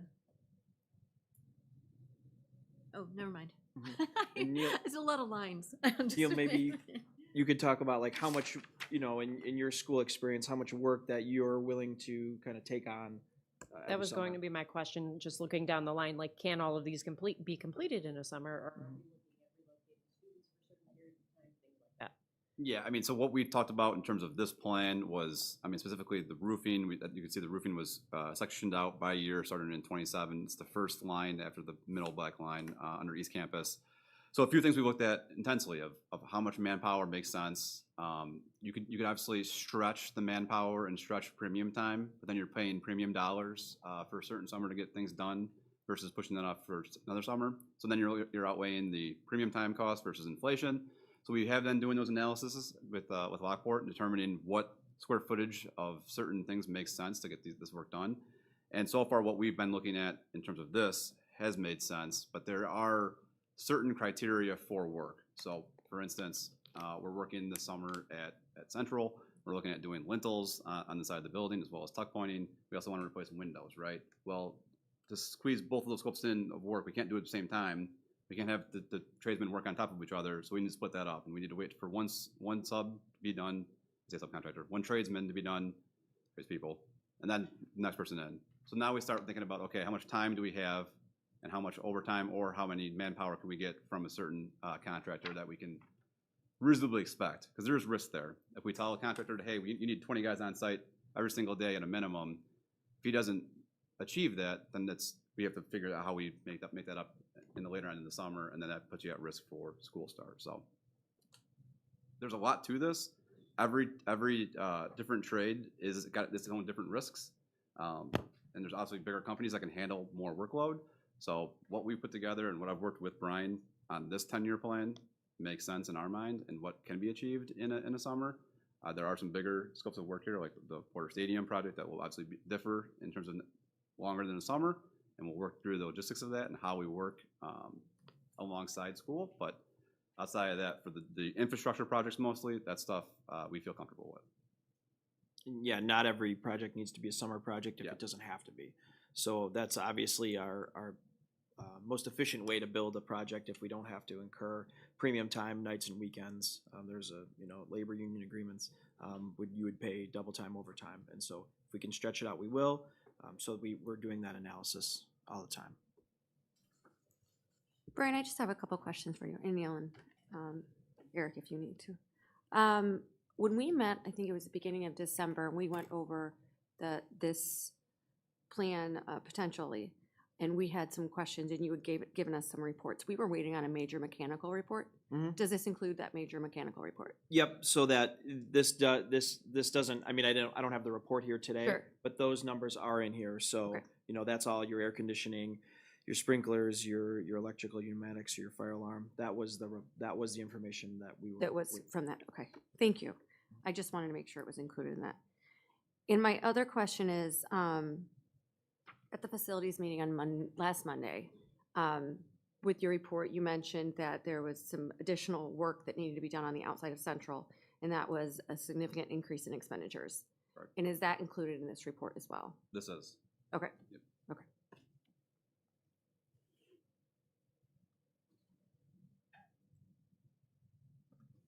And one thing I think it's important for the board to remember is, this is a concept plan, and next month we'll ask you to approve it as a roadmap, but it's not the trip.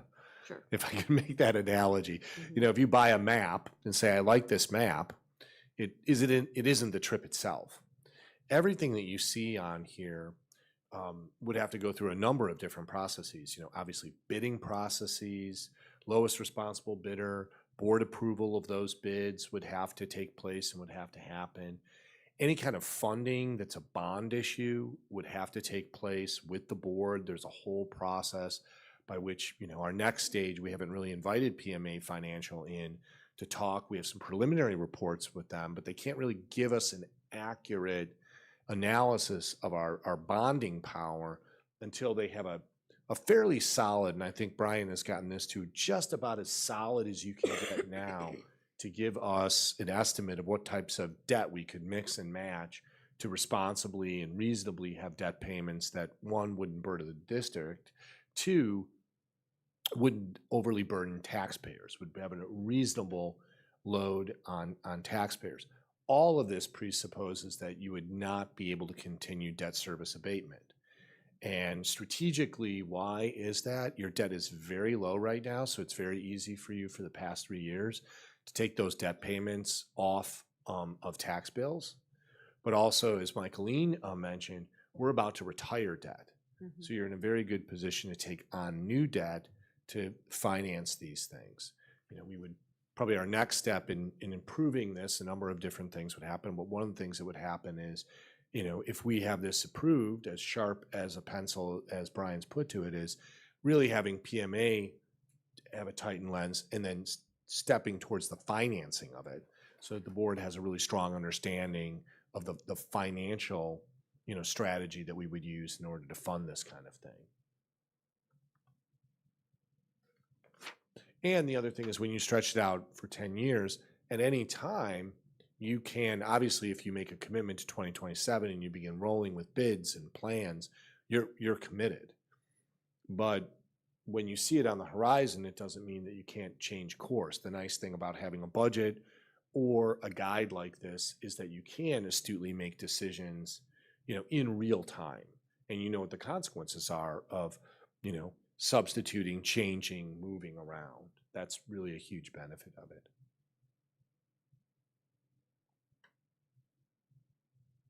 So there's a feedback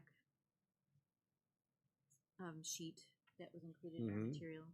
So does this Did this have any influence on this as it appears today? Not yet. I cleaned up some of my notes in between those, but I was trying to keep this the same Sure. as it was presented earlier or last week. Okay. So no, that hasn't been incorporated yet.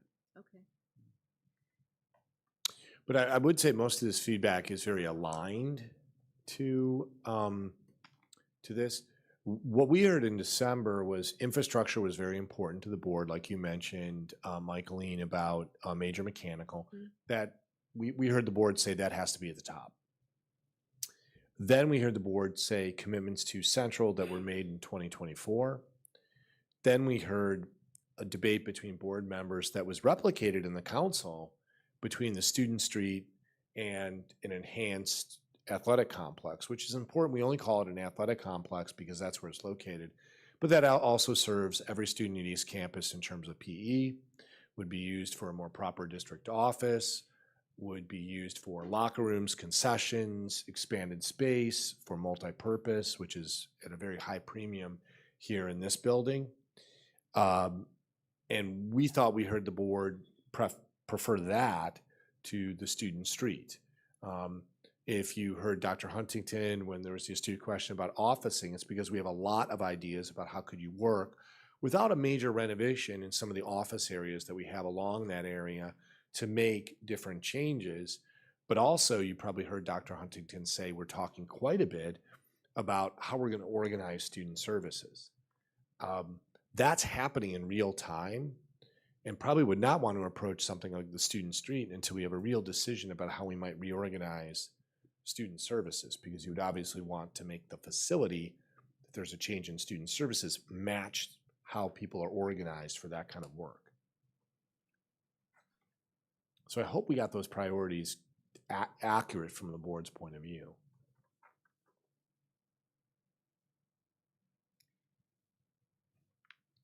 So I have a quick question back for Central, just really quickly. I know that we had the life and safety bond, the 15 million that was voted in before some of the new board members. So for 2026, it's like at 18 million, and 2027 is 24 million. Is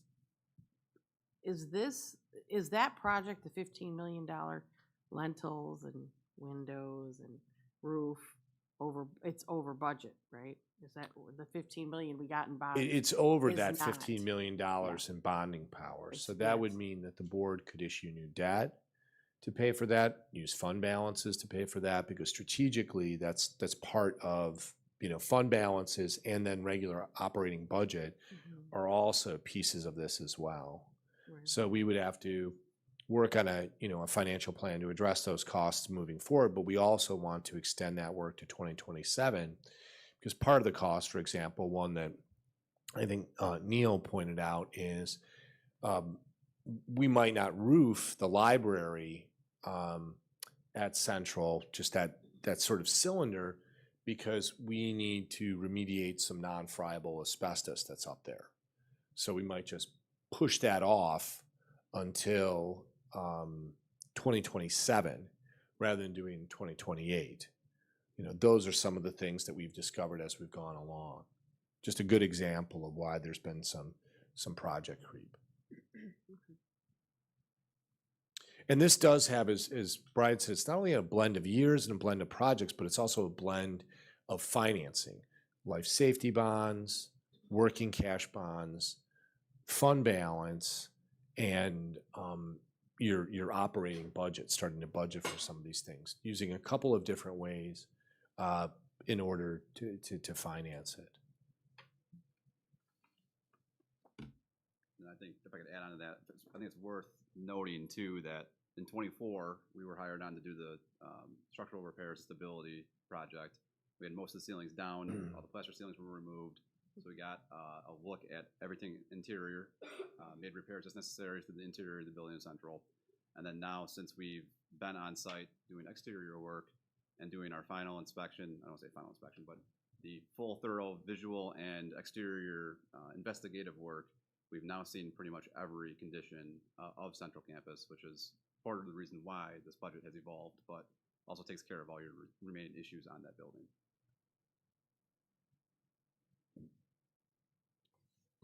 Some of the work for, in the capital projects earmarked for 27, the CCC and the secured vestibule, that would require design work, right? Correct. There was some preliminary design done, and Eric can speak on that. That was before I was here. But yeah, we would have to start that design process, go through programming, and so. Okay. And so, you feel that with that design work, that could still be earmarked for a 27 timeframe for that particular project? On the programming design side, for sure, yeah. As long as we get authorization to start the project in a timely manner, but definitely have enough time to do that. Okay. Ideally, you would go through, programming, design in the summer, the fall, finish up, go out to bid, and then try to complete it the next summer. So that's, we're approaching that. Right, that's what I was thinking. Okay. Yeah, it's about probably 6 to 7 months to get through that process before we go out to bid. So typically, we'd love to get the bid out like October, November. That would be ideal. So go back from that. That would be kind of the start of the programming part of that project. Okay. When we look at the CCC in the vestibule, the CCC space, could that be worked on during the school year based off of what it is? Some of it could be. It could be, but this is where timing really comes into it. We're right now on the edge, and this isn't hyperbole, of being behind for 2027, if that makes sense. I know it might not feel that way. That's why I kind of talk about the cost of inaction. We're, exactly the timeline that Eric just laid out to get your financing in order, to get your designing in order, to get your bids in order, to all of that work, right? To do this kind of work, for example, on the CCC and the secure vestibule during the school year, 2026-27 right now, at this moment of time, would be a mad dash. I mean, we would have to work very, very quickly, to get to a place that we can be able to do that. So that's, and this board might feel like, wow, this is a lot of information we have to get quickly. But one thing I would want, we've been working on this literally since 2023. 2023, entirety of the year, 2025 with the Master Planning Council, facilities master planning. And so it just, in your own homes, when you try to do projects, timing is everything, right? And that's really where we're at.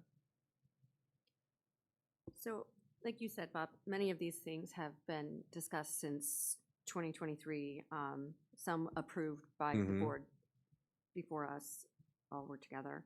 And as I'm looking at this, and we know that in 2 to 3 years needs change, you find things that need to be given more attention to, and it costs a little bit more. As I'm looking at this, and I'm seeing that the capital projects at Central, you see the CCC and the secured vestibule. That's something that's been talked about for quite some time now. I've taken a tour with you, Bob, and you kind of showed me exactly what it was. And it all makes perfect sense to me. I think that looking at those does. When you look at now what you're seeing as infrastructure needs at East Campus, you're ready to use fund balances for capital projects at Central that don't necessarily affect health, life, and safety. But then you would like to pull a bond for what needs to be done at East Campus. Has there been any discussion about holding off on the Central capital projects and using those fund balances to complete the health, life, and safety items at East? You certainly could do that, but that's not what we understood last month from the board. We did talk about that, and there was a commitment made in 2024 by the board to that strategy. We didn't hear that suggestion, so we'd have to talk about that suggestion. I would recommend a mixed method. I would recommend that you use the fund balances, and I would recommend that you invest with debt, because certainly this facility, very, very, very long-term facility, and that's why health and life safety and working cash bonds exist, in order to stretch that out over time. That would be the strategy that I would suggest that you use.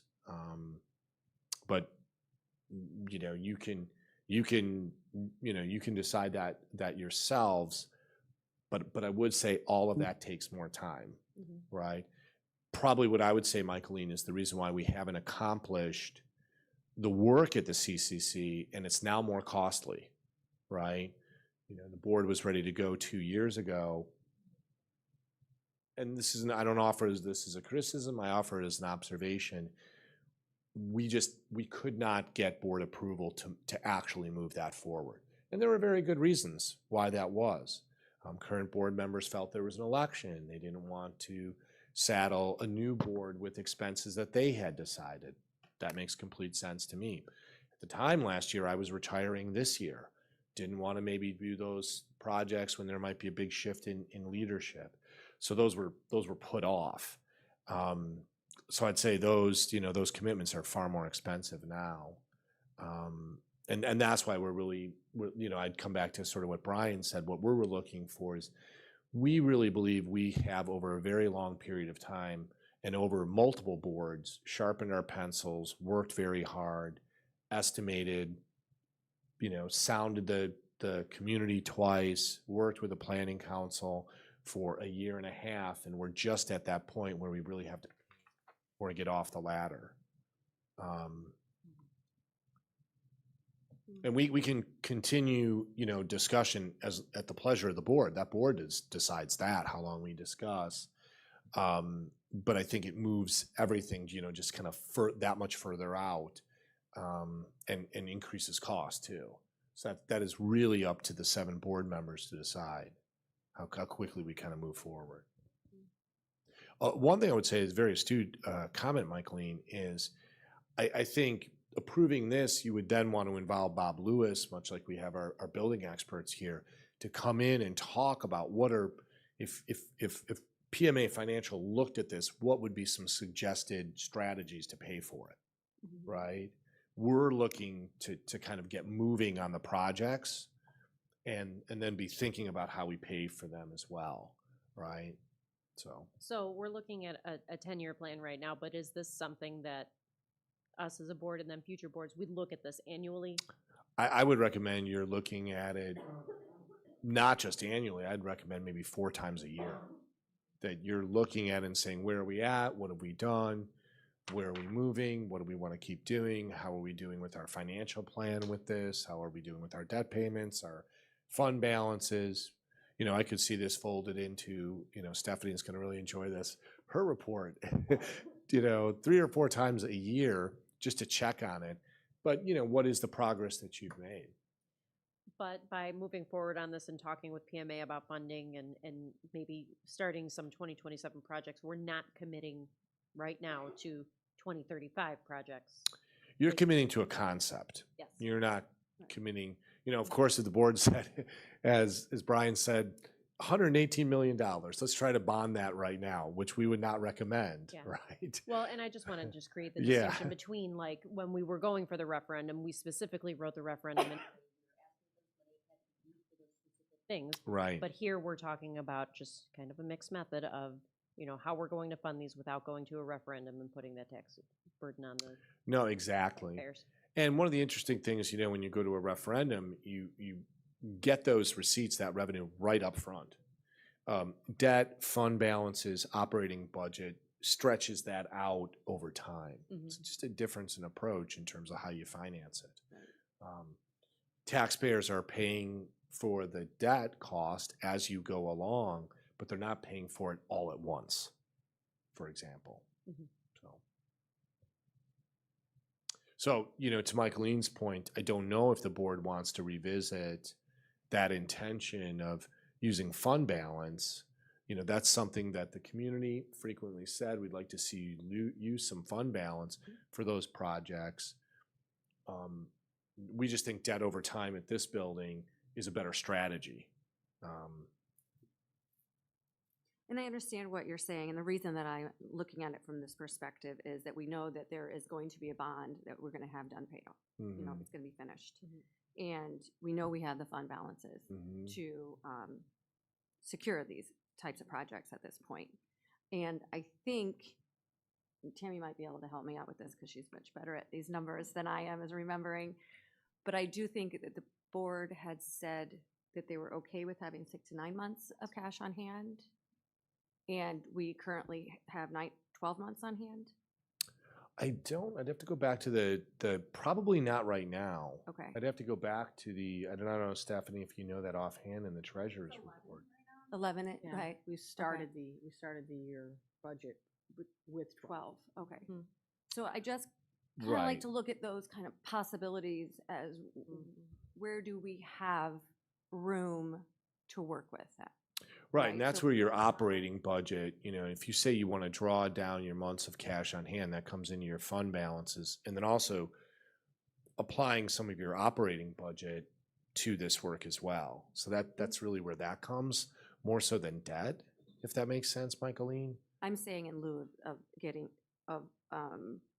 bidding for more bonds.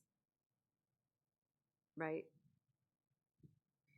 Because you're saying these are potential, you're looking at. How, more I bonds. guess what I'm curious about is how would you suggest then, how would you suggest then paying for the improvements the board is committed to at Central? That's,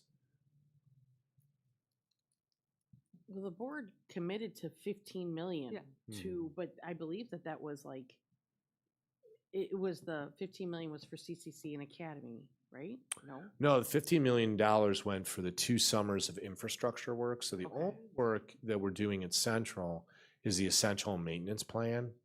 So the board had decided that it could commit to that. Okay. This is before the election last year.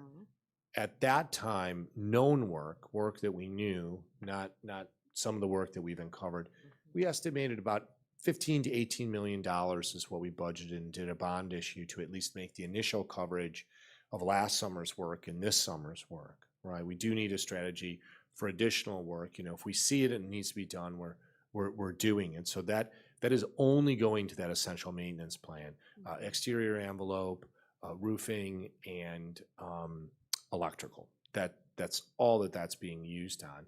And the board felt with an election looming that the commitment it made in 2024 to the CCC, to the secure vestibule, to science classrooms, that had to be tested.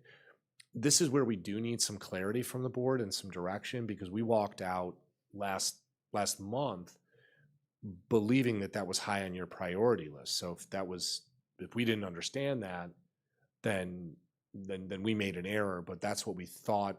At the end of the meeting, you might recall, I fed back to the board, I think this is what I'm hearing. And, I'm going to maybe just repeat it. Infrastructure, very important. Yes. 2024 commitments to projects that it's Central, these projects. Improvements, but a preference on the improvement of the athletic complex over the Student Street, and the Student Street off on kind of the horizon. If that's not what the board is thinking, much of this work that we've been doing over the past 2 months is based on that feedback. Now, we're always open to starting all over again. That's really for you to decide. Yeah, I don't think you're wrong. I think that's. I think my that's recollection that's as well. what the My board, recollection of yeah, our because meeting. I think Veronica was even writing out the priorities on that, thing as far as when we were having those discussions. Yes. So, yeah. No, you're correct on this. I think we did prioritize in that manner. Yeah. Does that When sound we were accurate? waiting- Right. What we said. And I think just some of the questions come up because we've learned that that Central is costing a little bit more than we had expected. Right. Right, so that also hadn't happened last month. Right, and that project is on the exterior envelope project, the electrical project, just so you try to parse all of these out, right? One reason why we're desirous, for an approval on this is we can't really start then digging in with experts about a financial plan until we know the project plan, if that makes sense. We can companion a financial plan with a project, with a project plan, but we need a really firm footing about, this is what projects, when, and what different strategies we might use to address them. So. Well, I guess here's where I'm hitting a wall with this. So we had our facilities, the community meeting, and Brian put in his memo some of the feedback, but yet we've made absolutely no changes to this. So, right? I Is guess that I would correct? say, Tammy, what in that feedback, in your mind, would necessitate changes to this? The biggest one was there was a debate among that group that was the same debate among the board about the student street versus the athletic complex. I felt like the talk that night was that Student Street didn't seem to be as important because, as one of the student board members had said, things are changing so quickly. Right. But Right. yet, the athletic complex, the feedback that I heard from community members was, you know, if it's broken, we fix it. If it's beyond its life, like the turf, of course we would fix it. But, you know, new district offices and new locker rooms, that was something that, you know, one community member, I heard him say, you know, you have to decide how you want to do it.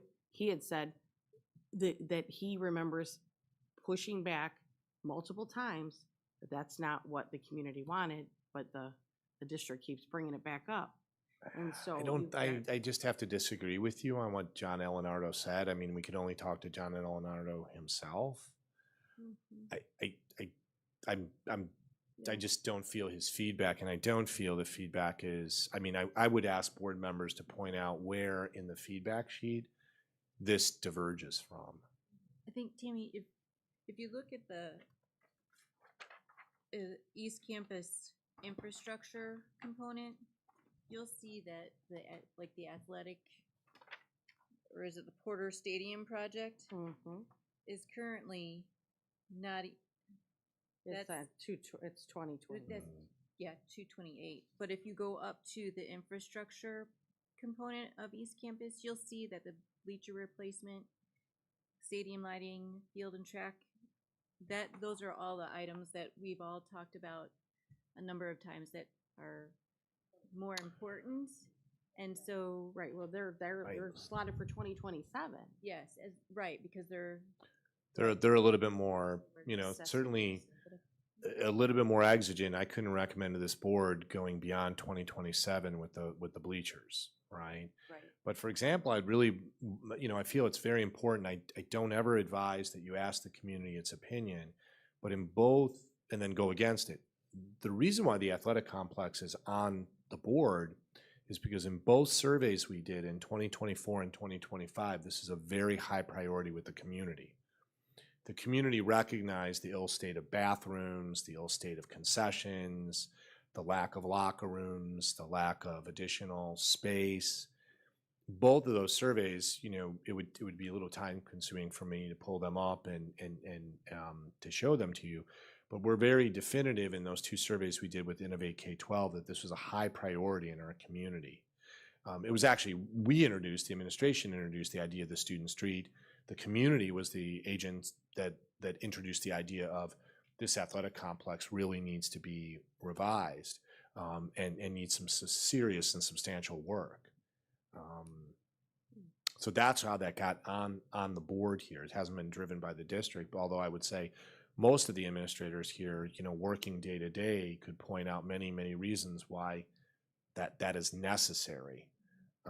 For a facility this size, for the amount of PE classes, the amount of sports that we have, concessions, appropriate and adequate bathrooms, locker rooms that are not appropriate and adequate. Most of the teams that visit us either go in the field house or stay out on the field rather than using the locker rooms that are provided for them, you know, out there. I think that's been recognized. And then the heavy demands we have from the community to use all of these, you know, these outdoor facilities. So that really kind of came on from those two facility studies. So, you know, that's just data that we put together. I feel like even the students would like to see an upgrade to the Porter Stadium out there, just because like it's a space that we use every day, and like we want to see it improved. But also like when other teams come to visit us, we don't want to be like, oh, the school that doesn't really have like nicer amenities. Because like, I mean, I've gone to like soccer games, other schools, like they have nice things, and not saying it's like we need nice things, but just like meeting the standard that there is across all the schools. Right, and to that point, you know, something that I just feel important, quoting John Elinardo, who's a construction manager, former parent, one of the points he brought up was exactly that, the importance if you're doing major facility planning, communities also need something more than just what's behind the wall. There is when you see, wow, this is something new, this is a renovation, people see that and they use that. And John also spoke in his construction manager experience how important that is as well, just to the community, right? This is also one of the areas that touches every single student. Community wellness center, you know, would be using it. We have expansion of sports, you know, we can kind of go on and on. So I know that I advocated for the student street the last time we met, but since our last meeting, I still believe in the student street because I do think it impacts the exact conversation that we had just a little while ago with the counselors. I think that's all a component of it. However, speaking to the community itself and hearing from our community members, I have had a lot of feedback about moving towards this facility upgrade with our field house and those kinds, the turf, the bleachers, like the bathrooms. I've heard it from students. I've heard it from staff. I've heard it from just the neighbors. So, and anybody involved in sports. And it is definitely a voiced concern that the community wants to see those happen, just from my perspective. Well, I think that that's the last thing I'll say, but I just think we keep saying like the bleachers and the turf, but that's not the new district offices, new locker rooms. Mhm. The turf and the bleachers and the stadium lighting it's up in a different section. Right. With its own cost. And then this newer project with, locker rooms and concession stands and new district offices, that's a different project. So, Well, it's interesting that you say the district offices, because in the parentheses where the 20 million is, it doesn't say district offices. No, it doesn't. Anywhere in there. So is that? yeah, it's that the design of that, and we've shown the facility and finance committee and then the master planning council kind of the design of that. That would be built in there because the current district office and locker rooms, we did an investigation of just upgrading that. That hasn't been upgraded in any way since 1999. Once we get into that, we would have to make that entire facility ADA compliant. The last time we worked on that with DLA, which I think was 3 years ago, the cost to do that would be $10 million. And at the time, we just didn't feel that investing $10 million, that's almost half of your $20 million on that existing building. It just didn't seem to be when you could do some newer construction and maybe get more out of that. It just didn't seem worthwhile investing in that current building in its current state. Well, and remind me, the locker rooms are right below that building, right? They are, and you remember, Candace, when you were in those locker rooms, just the mildew, the cramped spaces, it's just, it's like the bathrooms, they're just not really adequate for modern needs at all. And just because I personally have not replaced our kitchen for a very good reason, and we call it the domino effect.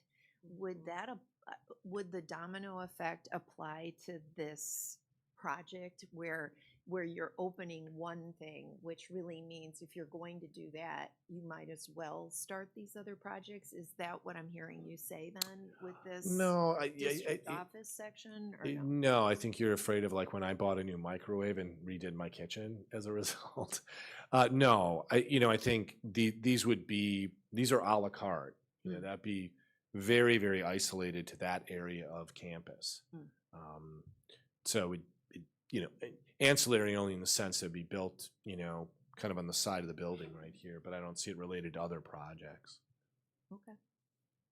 So Dr. McBride, the feedback you're looking for the board right now, from the board, right now is to move forward with looking for financials. looking at financials and It, having it PMA would come in. be, but also the feedback I'm looking for is to bring this to a vote in concept, right? Because I think we can't get accurate financial feedback without an agreement on the projects we're going to do or in what sequence of time we're going to do them. Okay. So it's very difficult to get anything that's very accurate for the board and get down to the business of how are we going to finance this if we don't have a decision-making guide like this. And we can delay voting on this as long as the board would like. It would be my proposition, at least at this point, to bring it to a vote next month and then board members express their opinion via their vote. I just, like I said, I really, really believe, and I've been here before with a place called Central, that the cost of inaction is steep. It's very, very steep. And we are really ready to start engaging financial experts, building experts, architectural experts to get that work lined up and, you know, even put a more specific plan off of this concept. And I would advise the board really needs to make a commitment to it because the need is very great. You know, right now we're at that point where we're really all waiting on the board. And obviously you can go at whatever pace you want to go at, but I do think that there's a consequence of that. And that is going to be 2027 is going to close on you. Fewer and fewer projects are going to be able to get done in 2027 because it'll just, we'll literally run out of time. I wonder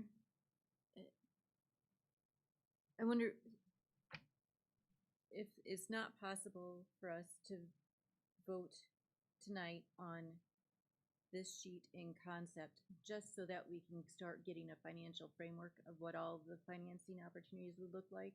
I don't see to what end waiting another month to do that would actually help us reach firmer decisions. I'm wondering if at a minimum, I mean, we're not locked into anything 2028 and beyond. We can move, ebb and flow as we feel, right? So we're already under the gun to try and make any projects for a 2027 deliverable. In my opinion, it comes down to money, and if we don't have an opportunity for those that need to do the work to give us information so that we can make a good financial decision by delaying another 30 days, I don't see what another 30 days behooves us. It's not locking us into anything. It just gives us the ability to have more information to make a decision. I would recommend that we vote on this in concept today so that we can actually have more financial information to make better decisions in 30 days rather than kick this down another 30 days. Can I make just a slight recommendation along the Open Meetings Act? You did not put, this is a major, you did not put it on as an action item. I would not recommend that you take a vote. Okay, good. You know, no, all due respect, Candace, I would not vote on something that you didn't tell the community that you were going to take a vote on it tonight. Okay. What I might say is, and this is where and I know this is very difficult because there's a lot, like, if the board said you were at consensus, right? We're at consensus. Then certainly I think Mrs. Croy and I would feel very comfortable going to PMA Financial. But what we wouldn't want to do is incur the expense going to PMA Financial saying, we want to bring this and financials back to you next month. And then have a sort of a whiplash turn, right? That would just undercut PMA Financial. They really need a document like this to understand the timing, the different types of projects. They need to understand the different types of financial products like life safety versus working cash. They need to do analysis of your fund balances and your current revenue stream. So it would not be worth it. It would be similar to telling Eric and his colleagues to start doing architectural plans and then a month later saying, no, we have a different idea. So you're not voting on this, but if you're in a consensus that we should take the next step and go to the financials, that gives us enough, I think, it gives us some direction to move forward, so you could also see the financial component. And, you know, for me, I think one of the most important things that you want to consider is at the board level is what is the impact of this plan on the average taxpayer? Right. I mean, I think that's a board level consideration. Sometimes maybe even more so than some of the projects. You know, you have a panel of experts who can you know, 3 of these experts and their staffs have worked really hard on these projects, which one, you know, and we've done a lot of community input to truly really try to understand where the needle is pointing. So if you feel like you're at consensus and you want to give us direction to go to PMA Financial, we could companion that for next month, and that might be very helpful. I think that's probably one of the most consequential considerations at the board level of what does this mean for an average taxpayer, right? Not that these projects aren't important, but I think that's a very important long-term, you know. So we're agreeing to the concept of this process and then looking into the financials. At Right. this point. That's where the consensus is. But I would properly put this up for a vote next month. And you know, no offense to your suggestion, Candace, I appreciate your speed, Ed.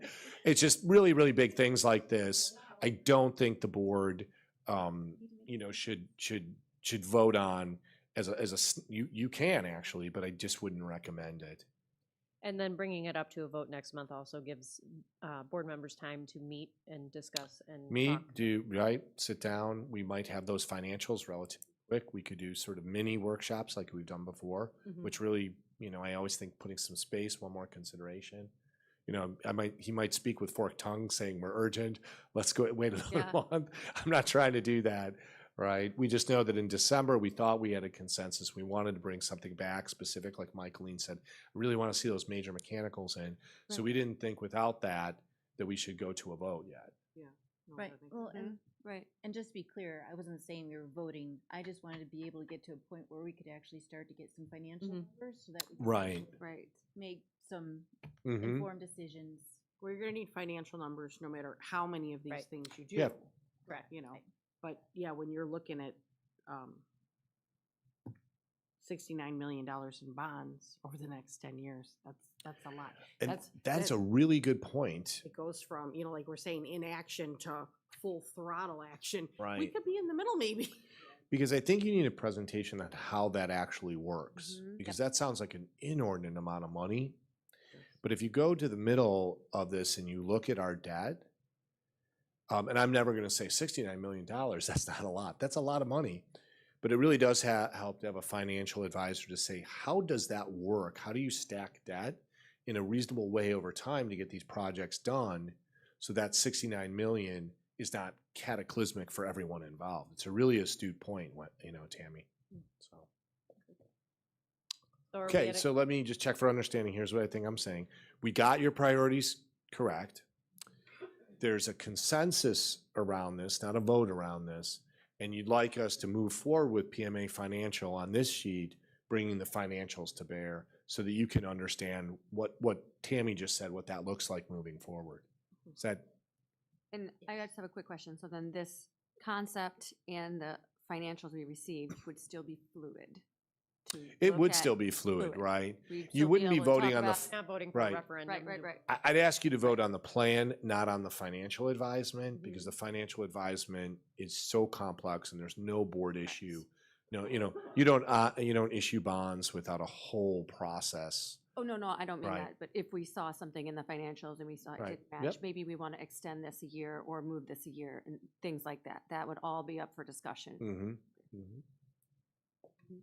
Oh gosh, that's the end of my superintendent's report. A lot of really, really, really important things. So I'm probably just, you know, for the sake of the board, maybe some of our other reports we can move through quickly.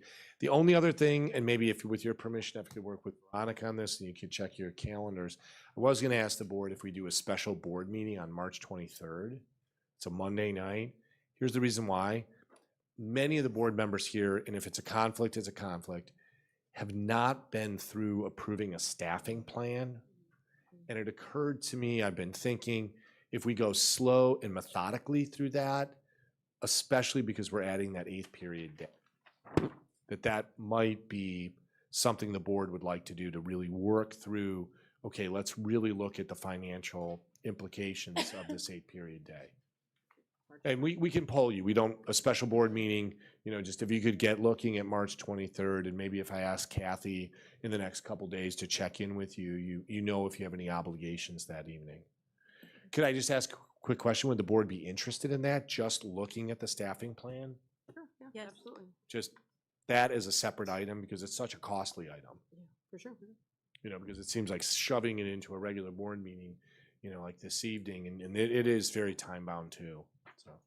Okay, But it thanks. is possible to consider doing, like, small meetings outside of that instead? We could, but I think it's a really good thing for us to discuss as a whole. That one I would recommend as a committee of the whole, because we might not be ready, the way that enrollments and we're sectioning and we're staffing, we just might not be ready to have those smaller meetings. Did you say March 23rd? I did. Okay. I was thinking about attending the advocacy day in Springfield. And Oh, that is a day before. That's right. Is there a chance we could move it to a different date? We could, if you want to move it off Mondays, if you have a different evening that works for you.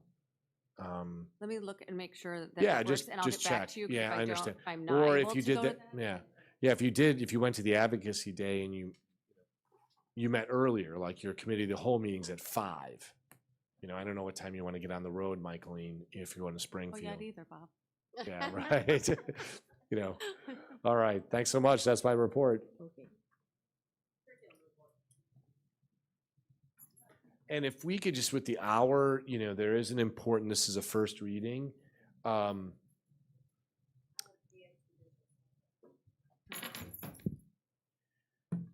Okay, so as you can see in the information report, we talked about graduation requirements. And so I worked with the subcommittee on the 8-period day, and one of the big questions was, well, are students going to want to stay in school and continue to work on coursework, but only need 22 credits to graduate? And the committee felt the answer would be no, that students would say, oh, I've met graduation requirements, peace out, I'm leaving. And I feel also we heard from you by going to 8-period day, you're like, we're doing this for more opportunities. We want kids to take the opportunity. Correct. So in my committee, we are making the recommendation to move from 22 total credits to 24 and adding specific course requirements. So additional 1 credit of science. Currently, we only require 2 years of science. We're suggesting 3. Additional half a credit in social studies, and then additional half general elective. So that would be the additional graduation requirements. And the reason why we did that is. Sorry, I was just gonna add, like we gave you the information about the demand, what colleges are demanding. You know, we talked about the complex literacy. Clearly, these would be courses that would help students get there. It would help students enter the trades with additional science. Obviously, help them get ready for the most important role, that of citizen, which you are all here doing. But we also had Pat Dean pull some data, and you should know for the class of 2025, we had almost 96% of students graduated with more than 22 credits. 85% graduated with at least 24 credits. 76% had 3 or more science credits, right? So this is about moving a few more students there. It's not going to be something that's going to take away from them their ability to take welding or the CCA class that they want or the business class that we're talking about. And then just lastly, I would say 82% of our students graduated last year with more than 2.5 social studies, and lastly, 85% graduated with more than 5 electives. So you can see most of our students are there. It's about how do we move the others to get them there so that they are college and career ready. Any questions about changing? That would be a change for the incoming freshman class of 2030. So this doesn't apply to the kids that we have right now, correct? How does a half a credit in social studies work? So we have a lot of half credit classes, psychology, sociology. Usually that's government. Yeah. You know, government, and also students oftentimes take like a AP macroeconomics to satisfy their consumer education requirement. That's another half credit. And, you know, these are all normed to sort of local trends, national trends, what flagship public universities are looking for, new mandated units of study. And it's very typical when you change graduation requirements to change them from incoming freshman class, so you don't have sophomores, juniors, or seniors who sort of get stuck in a crevice. It also can be very, very confusing if, let's say, you said, well, you know, this is what we want from incoming freshmen, and then we want to level up a little bit for sophomores, level up for juniors. It can get confusing, and then mistakes can be made. So this is a very, given the numbers that Dr. Cristofaro, that many of our students are already operating at this level, phasing it in with this class moving forward ensures fewer mistakes. Nobody gets stuck, you know, in a sort of situation where they're kind of in a crack. I have a quick question. So currently students are required to take biology and chemistry. Is that gonna stay the same, or are they gonna be required like a physics class for that additional 1 science credit? Mr. Gleason, if you look at the attachment, we put recommended. We didn't say it has to be physics, but we know, particularly, first of all, it's a great class to take if you're going into the trades, right? That is where many of the trades are getting some of the work that they're doing, but also for all of our students, we know that 80% of our students want to go on to some kind of university, college experience, that the first-year science teachers at the college are expecting that students have had a foundational biochem physics experience. That's how they're teaching the class. But you'll be able to tell me next year about Purdue. And, you know, the bottom line for the board is that the ACT is normed to biology, chemistry, physics. It's just very clear, very definitive that test is aiming for that student. That's a great question. Any others?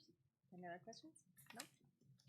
And we're bringing this to board. We'd be looking, you know, for approval. Again, this is another item that we'd like to look for approval, probably in February. I know the curriculum committee on February 2nd is mainly talking about grading, but there might be some room to also discuss this. These recommendations are not out of the norm at all for schools that have a period day like we will. They're sort of re-norming it for that and what you see in the area, and hopefully to make our students as competitive and as knowledgeable. I really like that you suggested that the amount of credits required only goes up by 2, because I think that if you continue raising it any further, it becomes a little bit of pressure for the kids when they want to take the classes they enjoy and not have to worry about getting you know, much higher number of credits. So I appreciate that that was thought about.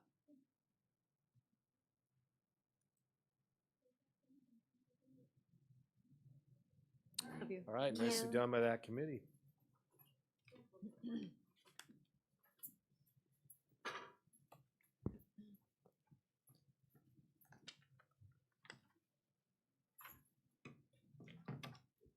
All right, good evening, everyone.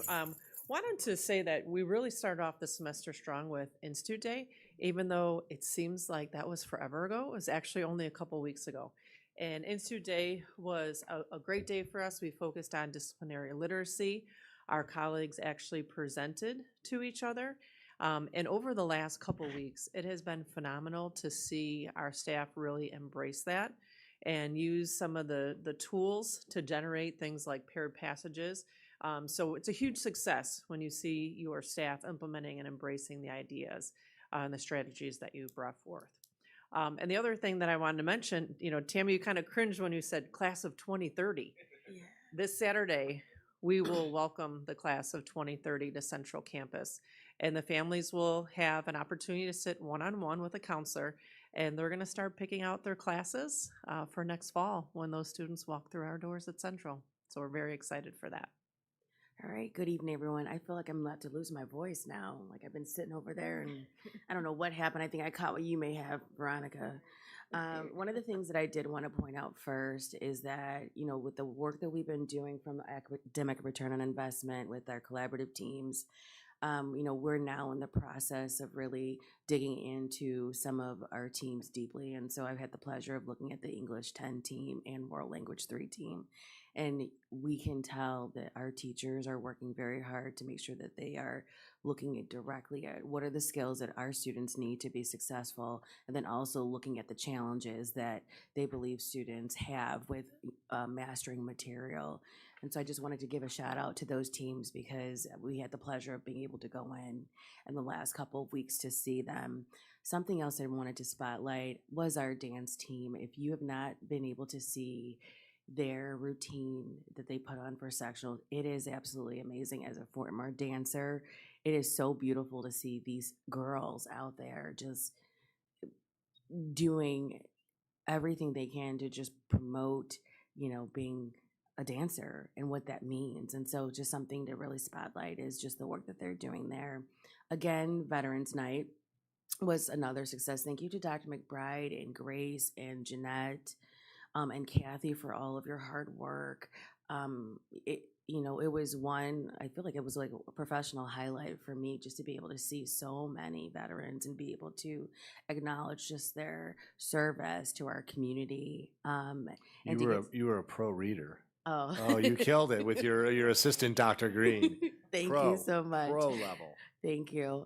You know, I just really appreciate just having the opportunity just to be able to, you know, share the amazing work that our veterans have done and the service that they've been able to give to our communities. And finally, we just had the pleasure of going to the ALAP ceremony for some of our students. I do want to acknowledge Dr. Huntington and the Will County Regional ROE and Lisa and Sarah, you know, and many others who are working to ensure that our students who may struggle are getting what they need to be successful. And it was just a wonderful way to be able to celebrate them right before this board meeting. That's our report. Any questions? Thank you. Thank you so much.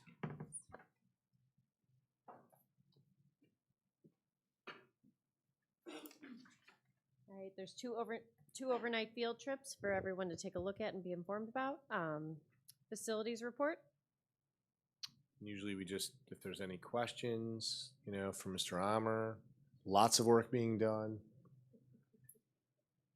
A number of board members noticed our great concern about vaping. We now are dealing with, as we surveil that more human surveillance, we're having students flush vapes down the toilet, which is creating an ancillary problem. So we are, you know, it's an unsafe thing. It's not a safe thing to do at all from a health perspective. All right. Any Consent. questions about the facilities report? All right, on to the consent agenda. Do I have a motion to approve the consent agenda, items 2 through 10 as presented? I'll make that motion. I'll second. Roll call. Yes. Yes. Yes. Yes. Yes. Yes.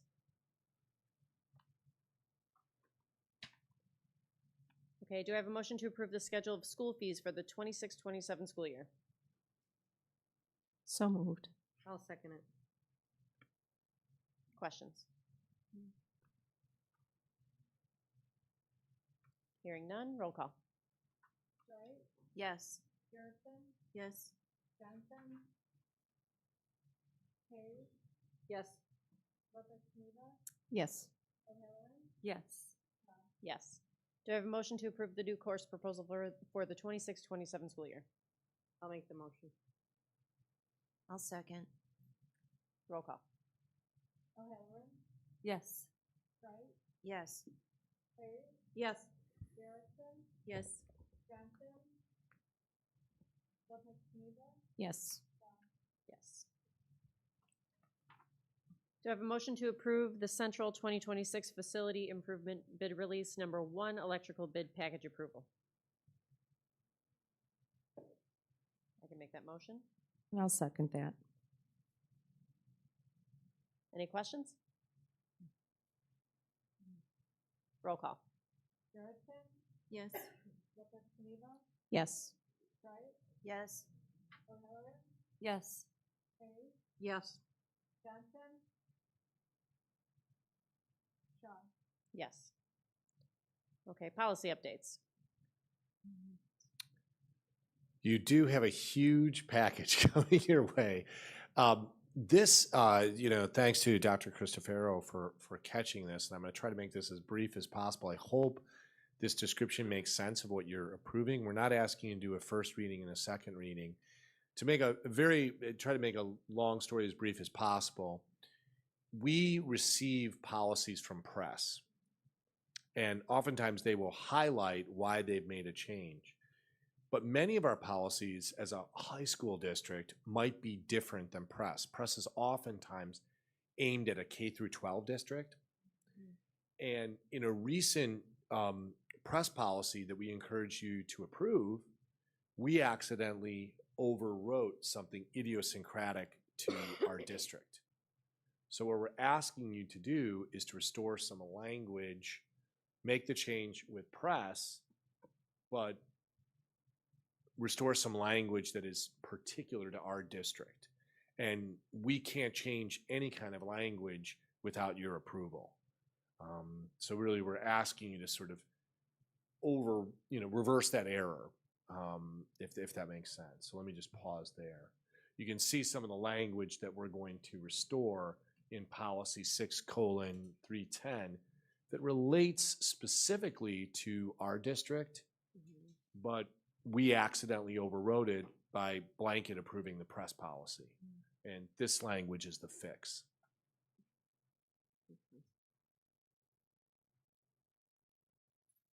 So there's no vote on this tonight. There is a vote on it. So we are asking you to, we'll bring it back in February. I'm sorry, like all policy, my policy. Sorry, I'm on the I'm thinking like Candace, let's vote on it now. You can always tell. Maybe I'll have a new nickname, Candace. We're not voting on it tonight. No voting.